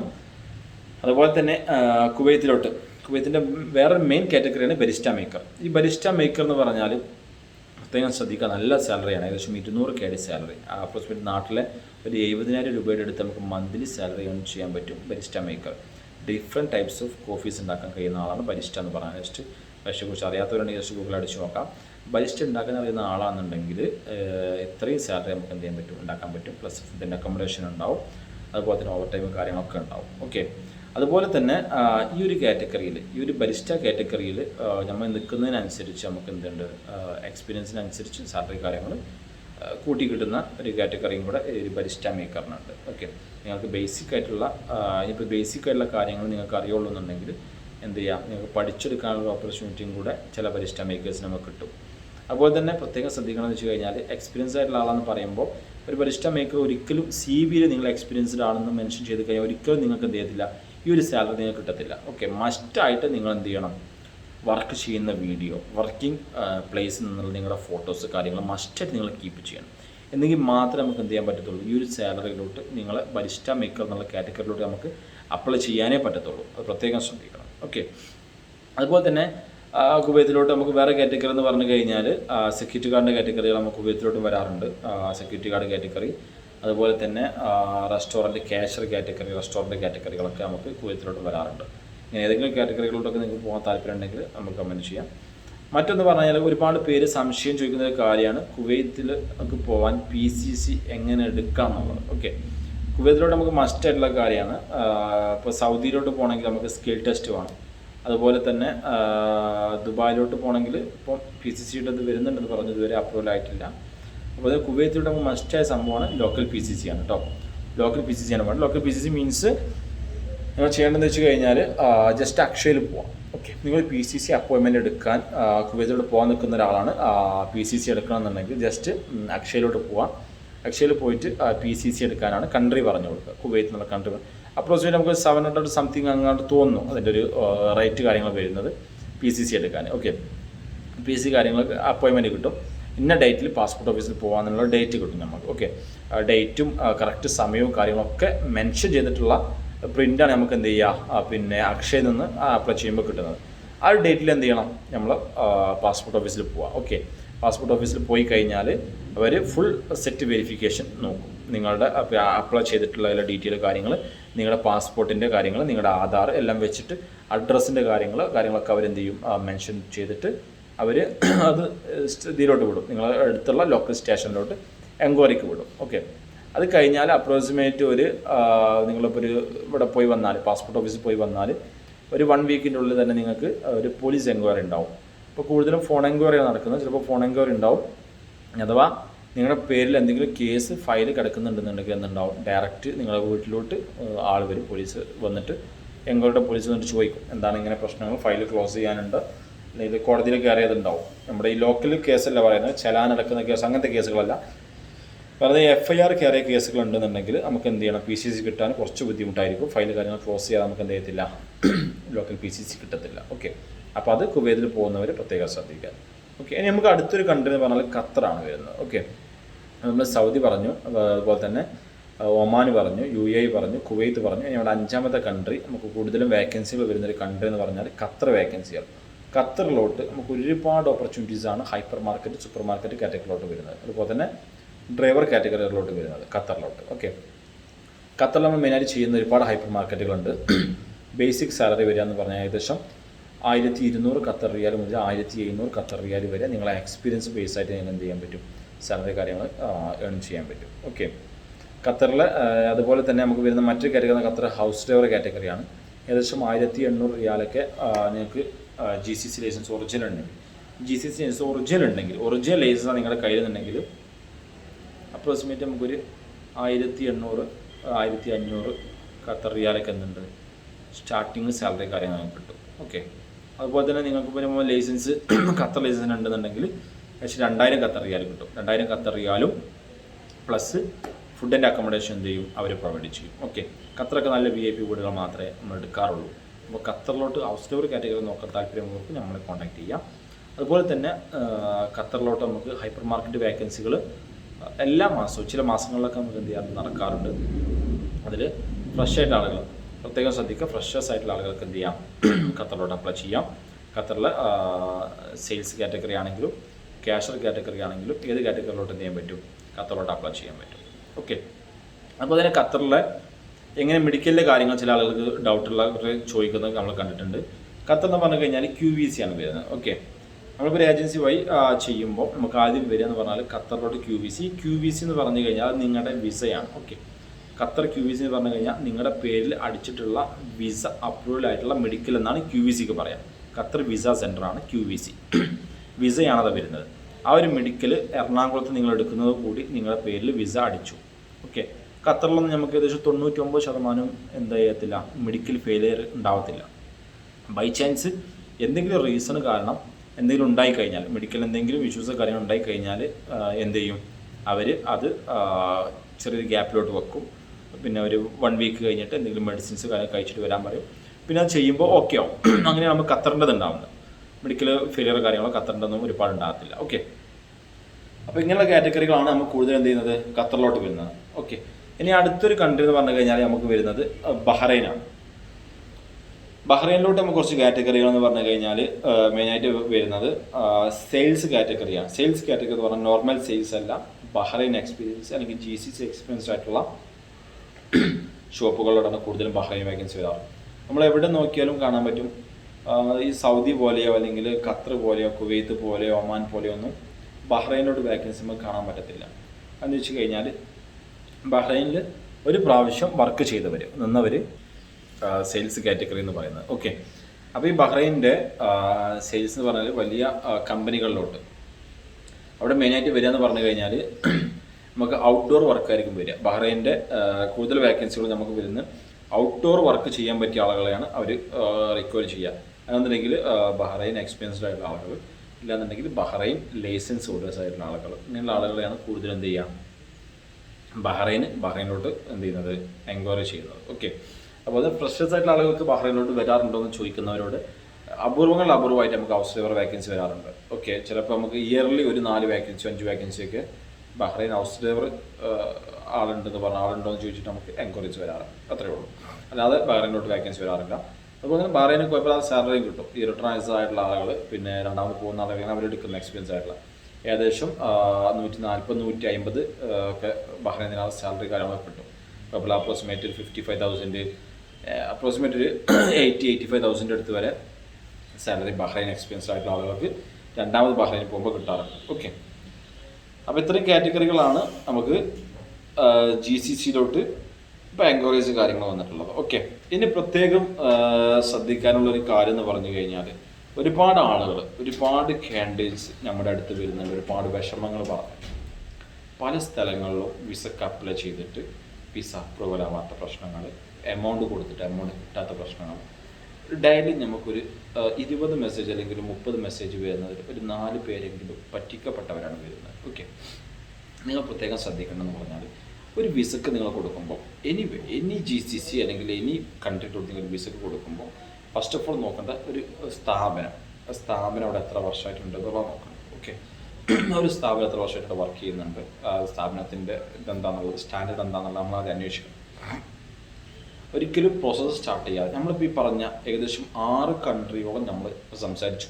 ഈ 6 കൺട്രികളിലും നമ്മൾ വിസ പ്രോസസ്സ് സ്റ്റാർട്ട് ചെയ്യാതെ ഒരാളുടെ കയ്യിൽ നിന്നും ഒരു തരത്തിലുള്ള അഡ്വാൻസോ കാര്യങ്ങളോ നമ്മൾ എന്ത് ചെയ്യാറില്ല, വാങ്ങിക്കാറില്ല. ഓക്കെ, പല സ്ഥാപനങ്ങളും ഇതില്ലാത്ത ഹെഡില്ലാത്ത പല സ്ഥാപനങ്ങളും എന്ത് ചെയ്യും, നിങ്ങളുടെ ആദ്യം അഡ്വാൻസ് വയ്ക്കും. ഒരിക്കലും എന്ത് ചെയ്യുന്ന ആദ്യം അഡ്വാൻസ് കാര്യങ്ങളോ കൊടുക്കരുത്. നിങ്ങളുടെ പ്രോസസ്സ് സ്റ്റാർട്ട് ചെയ്ത് മെഡിക്കൽ ഫിറ്റായി വിസ സ്റ്റാമ്പിങ്ങിന് പോയി പ്രോസസ്സ് സ്റ്റാർട്ട് ചെയ്യുമ്പോൾ മാത്രമേ എന്ത് ചെയ്യാൻ പറ്റത്തുള്ളൂ, എന്തെങ്കിലും അഡ്വാൻസ് കാര്യങ്ങൾ കൊടുക്കാൻ പറ്റത്തുള്ളൂ. ഓക്കെ, അങ്ങനെ പറഞ്ഞ ഒരുപാട് ആളുകൾ നമ്മുടെ അടുത്ത് വരാറുണ്ട്. കാരണം പിന്നെ ഒരു വട്ടം പറ്റിക്കപ്പെട്ടവർ തീർച്ചയായിട്ടും രണ്ടാമത് ഇവിടെ കൊടുത്താലും അവർക്ക് എന്ത് ഉണ്ടാവും, സംശയ കാര്യങ്ങളുണ്ടാവും. അത് ഈ പറഞ്ഞ കാറ്റഗറികളിലൊക്കെ ആളുകൾക്ക് എന്ത് ചെയ്യുന്നതാണ്, ഉണ്ടാവുന്നതാണ്. അപ്പോൾ തന്നെ ഇപ്പോൾ അടുത്ത് ഏകദേശം ഒരു 2 ആഴ്ച മുന്നേ ഒരാൾ വന്നു. കുഴപ്പമില്ലാത്തൊരു 36ഓളം വയസ്സ് ഏജിലുള്ളൊരു വ്യക്തിയാണ്. ഈ ഒരു വ്യക്തി വന്നിട്ട് നമ്മോട് പറയുകയുണ്ടായി, ഏകദേശം ഒരു ട്രാവൽസിന് ഞാൻ കൊടുത്തു, റഷ്യയുടെ വാക്കൻസിക്ക് വേണ്ടിയിട്ട് ഞാൻ കൊടുത്തിട്ടുണ്ടായിരുന്നത്. മെഡിക്കൽ എടുത്ത് കൊടുത്തു 3 ലക്ഷം രൂപ അഡ്വാൻസ് കൊടുത്തു. അപ്പം ഞാൻ പറഞ്ഞു, റഷ്യയിലോട്ട് ടോട്ടൽ നിങ്ങളുടെ എത്രയാണ് പിന്നെ സർവീസ് ചാർജ് കാര്യങ്ങൾ ചോദിച്ചിട്ടുള്ളത്. 6 ലക്ഷം. ഒരിക്കലും 6 ലക്ഷം രൂപ ചോദിച്ചിട്ടൊന്നും ഒരിക്കലും റഷ്യയുടെ ഒരു വാക്കൻസിയെ വരത്തില്ല. ഓക്കെ, ഫസ്റ്റ് ഓഫ് ഓൾ നിങ്ങളത് മനസ്സിലാക്കുക. ഇത്രയും ബൾക്ക് എമൗണ്ടിലൊന്നും റഷ്യക്ക് ഒരു വാക്കൻസി ഇല്ല. ഇത്ര എമൗണ്ട് എടുക്കുന്ന വാക്കൻസി അവിടെ നിങ്ങൾക്കൊരു വർക്ക് വരിക എന്ന് പറഞ്ഞു കഴിഞ്ഞാൽ പാക്കിംഗ് വർക്കർ, അതുപോലെ തന്നെ വെയർ ഹൗസ് അസിസ്റ്റൻറ്റ്, അതുപോലെ തന്നെ picker, loading unloading, stickering, barcode scanning, ഇങ്ങനെയുള്ള നോർമൽ വർക്കാണ് വരിക. ഓക്കെ, അതൊന്നും ഒരിക്കലും നമ്മൾ എന്ത് ചെയ്യേണ്ടതില്ല. ഇത്ര എമൗണ്ട് ഒന്നും കൊടുത്തിട്ട് പോകേണ്ട ഒരു ആവശ്യമില്ല. ഈ എമൗണ്ട് കൊടുക്കുന്നതിന് നിങ്ങൾക്ക് മേ ബി തെളിവ് കാര്യങ്ങളുണ്ടാവും, എല്ലാ സംഗതികളും ഉണ്ടാവും. പക്ഷേ ഒരു പ്രോസസ്സിങ്ങിലാന്ന് പറഞ്ഞിട്ട് നമ്മൾ ഹോൾഡ് ചെയ്ത് പോകും. അപ്പോൾ അതൊക്കെ പ്രത്യേകം ശ്രദ്ധിക്കുക. നല്ലവണ്ണം ഏതൊരു കമ്പനി പോയി കൊടുക്കുകയാണെങ്കിലും അല്ലെങ്കിൽ ഏതൊരു സ്ഥാപനത്തിൽ പോയി കൊടുക്കുകയാണെങ്കിലും കറക്റ്റായിട്ട് ആലോചിച്ച് വ്യക്തമായി തീരുമാനത്തിന് ശേഷം മാത്രം കൊടുക്കുക. ഓക്കെ, നമ്മളിപ്പോൾ സൗദിയുടെ പ്രോസസ്സ് ആണെങ്കിൽ നമ്മൾ പറഞ്ഞു, സൗദിയിൽ നമ്മളൊരു ഔട്ട്സ്റ്റോർ പ്രോസസ്സ് നമ്മൾ ചെയ്യുന്നുണ്ടെങ്കിൽ ഒരു എൻക്വയറി നമ്മൾ കിട്ടിക്കഴിഞ്ഞാൽ ഒരു ഡ്രൈവർ വരുന്നു, ഒരു 40 വയസ്സുള്ള ഒരു ഡ്രൈവർ വരുന്നു. ആ ഡ്രൈവറുടെ ഫുൾ ഡോക്യുമെൻറ്റ് നമ്മൾ അയപ്പിക്കുന്നു. പാസ്പോർട്ട്, പഴയ വിസ അടിച്ചതിൻ്റെ പേപ്പർ, ആളുടെ ലൈസൻസ് കാര്യങ്ങൾ എല്ലാം നമ്മൾ റെക്കോർഡ് ചെയ്ത് ആളെ കൊണ്ടൊരു വീഡിയോ എടുപ്പിക്കും. ഒരു സെൽഫ് ഇൻട്രൊഡക്ഷൻ വീഡിയോ, ഞാൻ പറഞ്ഞ പോലെ അറബിയിലെ സെൽഫ് ഇൻട്രൊഡക്ഷൻ വീഡിയോ എടുപ്പിച്ച് ആ വീഡിയോ അയച്ചു കൊടുത്ത് സെലക്ഷൻ ആയി കഴിഞ്ഞാൽ മാത്രമേ എന്ത് ചെയ്യുള്ളൂ, ആൾ മെഡിക്കൽ എടുപ്പിക്കത്തുള്ളൂ. മെഡിക്കൽ കാര്യങ്ങൾ ഓക്കെ ആയെങ്കിൽ മാത്രമേ നമ്മൾ എന്ത് ചെയ്യത്തുള്ളൂ, VFSന് അപ്രൂവൽ കൊടുക്കത്തുള്ളൂ. ഓക്കെ, VFS എന്ന് പറഞ്ഞാൽ ഫിംഗർ വെക്കാനുള്ള അപ്പോയിൻമെൻറ്റാണ്. ഈ ഫിംഗർ വെക്കാനുള്ള അപ്പോയിൻമെൻറ്റ് കിട്ടിക്കഴിഞ്ഞിട്ട് എന്ത് ചെയ്യത്തുള്ളൂ, നമ്മൾ പിന്നെ ബാക്കി കാര്യങ്ങൾ എന്ത് ചെയ്യുള്ളൂ, പ്രോസസ്സ് കാര്യങ്ങൾ സ്റ്റാർട്ട് ചെയ്യത്തുള്ളൂ. എനിവേ എന്തെങ്കിലും ബാനോ കാര്യങ്ങളൊക്കെ ഉണ്ടെങ്കിൽ നമുക്ക് എന്ത് ചെയ്യാൻ പറ്റും, ഈ ഒരു ഫിംഗർ വെക്കുന്ന സമയത്ത് അറിയാൻ പറ്റും.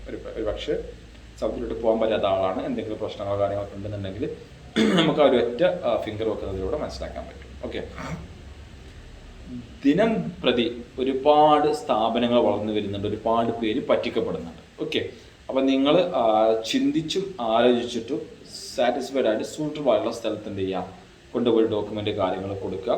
നമ്മൾ ഏകദേശം 36 വർഷമായിട്ട് നമ്മൾ മലപ്പുറം ഡിസ്ട്രിക്റ്റിൽ നമ്മൾ വർക്ക് ചെയ്തുകൊണ്ടിരിക്കുകയാണ്.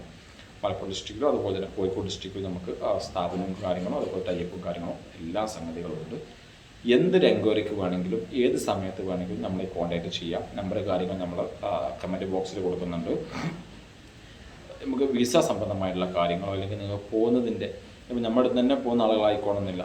ഞാൻ ഒരുപാട് ആൾക്ക് ഇപ്പോൾ കഴിഞ്ഞ ആഴ്ചയൊക്കെ ആയിട്ട് നമ്മൾ ഒരുപാട് അപ്പോയിൻമെൻറ്റ് കാര്യങ്ങൾ എടുത്ത് കൊടുത്തിട്ടുണ്ട്. സാർ മെഡിക്കൽ അപ്പോയിൻമെൻറ്റ് എടുത്ത് തരുമോ, സാറ് VFS ടെസ്റ്റിനുള്ള അപ്പോയിൻമെൻറ്റ് കാര്യങ്ങൾ എടുത്ത് തരുമെന്ന് ചോദിച്ചിട്ട് ഒരുപാട് പേര് നമ്മളെ കോൺടാക്റ്റ് ചെയ്യാറുണ്ട്. ഓക്കെ, അതിനകത്തുള്ള എന്തൊരു ആവശ്യം നിങ്ങൾക്ക് ഉണ്ടെന്നുണ്ടെങ്കിലും നമ്മൾ എന്ത് ചെയ്യാം, പേഴ്സണലായിട്ട് കോൺടാക്ട് ചെയ്യുക. അപ്പോയിൻമെൻറ്റ് കാര്യങ്ങൾ എടുത്ത് തരുന്നതിനാണെങ്കിലും ബാക്കി കാര്യങ്ങൾക്കാണെങ്കിലും ഒന്നും നമ്മൾ എന്തില്ല, വേറെ ഇടൻ ചാർജോ കാര്യങ്ങളോ നമ്മൾ ഈടാക്കുന്നില്ല. ഓക്കെ, നമ്മുടെ കാര്യങ്ങൾ പറഞ്ഞ് സാറ്റിസ്ഫൈഡ് ആയിട്ട് മാത്രം എന്ത് ചെയ്യത്തുള്ളൂ, ആളുകളെ കാര്യങ്ങൾ എടുക്കത്തുള്ളൂ. വേറൊന്നെന്ന് പറയാൻ പ്രത്യേകിച്ച് കാര്യം പറയാമെന്ന് വെച്ച് കഴിഞ്ഞാൽ എൻ്റെ ന്യൂജൻ ആളുകളോടാണ് എനിക്ക് പറയാനുള്ളത്. ഒരിക്കലും നിങ്ങൾ ഒരു വിസക്ക് പോകുമ്പോൾ നിങ്ങളൊരു ഫ്രഷറാണ്, പുതിയ ഒരാളാണ്, ഒരു വിസക്ക് നിങ്ങൾ പോകാൻ നിൽക്കുന്ന ആളാണെങ്കിൽ ഒരിക്കലും എന്ത് ചെയ്യരുത്, വലിയൊരു സാലറി ആദ്യം മനസ്സിൽ വെച്ച് പോകരുത്. ഓക്കെ, ഒരിക്കലും ഫസ്റ്റ് പോകുന്ന ഒരാൾക്ക് 2000 റിയാൽ സാലറിയോ അല്ലെങ്കിൽ 5000 റിയാൽ സാലറിയോ കിട്ടത്തില്ല. നിങ്ങൾ ഫസ്റ്റ് പോകുന്ന ഒരാൾക്ക് സ്റ്റാർട്ടിങ് നിങ്ങളിപ്പോൾ യൂസഫ് അലി ടെസ്റ്റ് എടുത്ത് നോക്കിയാൽ പറ്റും ആൾക്ക് എത്രയാണ് അത് സാലറി ഉണ്ടായിരുന്നു. ഞാൻ അങ്ങനെ ഉപമിക്കല്ല, എങ്ങനെ പോയാലും 800 അതുപോലെ തന്നെ അല്ലെങ്കിൽ 1200 1100 റിയാലൊക്കെ നിങ്ങൾക്ക് മാസം സേവ് ചെയ്യാൻ പറ്റത്തുള്ളൂ. നിങ്ങളിപ്പോൾ ഒരു വാക്കൻസിക്ക് പോകുമ്പോൾ നിങ്ങളുടെ റിലേറ്റീവ്സ് എന്തായാലും പറയും ഇത്ര കുറഞ്ഞ സാലറിക്ക്. ഇപ്പം നീ ഇപ്പോൾ ഈ ഒരു പണി ഇവിടെ നാട്ടിലെടുത്താൽ നിനക്ക് കിട്ടുന്നില്ല എന്ന് പറയും. ഈ ഒരു സാലറി നിനക്ക് പിന്നെ ഇവിടെ എടുത്താൽ നിനക്ക് കിട്ടുന്നില്ലേ, പിന്നെ എന്തിനാണ് നീ പുറത്ത് പോകേണ്ട ആവശ്യം ഇത്രയും കുറഞ്ഞ സാലറിക്ക് എന്നുള്ളത് എന്തായാലും നിന്നോട് പറയും. അപ്പോൾ നീ ആദ്യം ആലോചിക്കേണ്ട ഒറ്റൊരു കാര്യം, നീ ഇവിടെ നിന്ന് പോയെങ്കിൽ നിനക്ക് എന്താകത്തുള്ളൂ, എക്സ്പീരിയൻസ് ആകത്തുള്ളൂ. ഒരു എക്സ്പീരിയൻസ് ആയെങ്കിൽ മാത്രമേ നിനക്ക് ഇതിലേറെ കുറച്ചുകൂടെ കൂടിയ സാലറിക്ക് അടുത്ത തവണ നിനക്ക് പോകാൻ പറ്റത്തുള്ളൂ. അതല്ല നീ ഒരു 20 വയസ്സായി 22 വയസ്സായി കുറച്ചുകൂടെ കഴിഞ്ഞിട്ട് നമുക്ക് കുറച്ചുകൂടെ എക്സ്പീരിയൻസ് ആകുമ്പോൾ കുറച്ചുകൂടെ സാലറി കിട്ടും. ഒരിക്കലും ഇന്ത്യൻ എക്സ്പീരിയൻസ് വെച്ചിട്ട് ഓവർ സാലറി എന്ത് ചെയ്ത് നോക്കിയിട്ട് നിൽക്കരുത്. കാരണം എക്സ്പെക്ട് ചെയ്ത് നിൽക്കരുത്, കിട്ടത്തില്ല. ഇന്ത്യൻ എക്സ്പീരിയൻസ് വെച്ചിട്ട് ഒരിക്കലും ഒരു ഹൈ സാലറി കിട്ടുമെന്ന് വിചാരിച്ചിട്ട് വെയിറ്റ് ചെയ്യരുത്, ഒരിക്കലും കിട്ടത്തില്ല.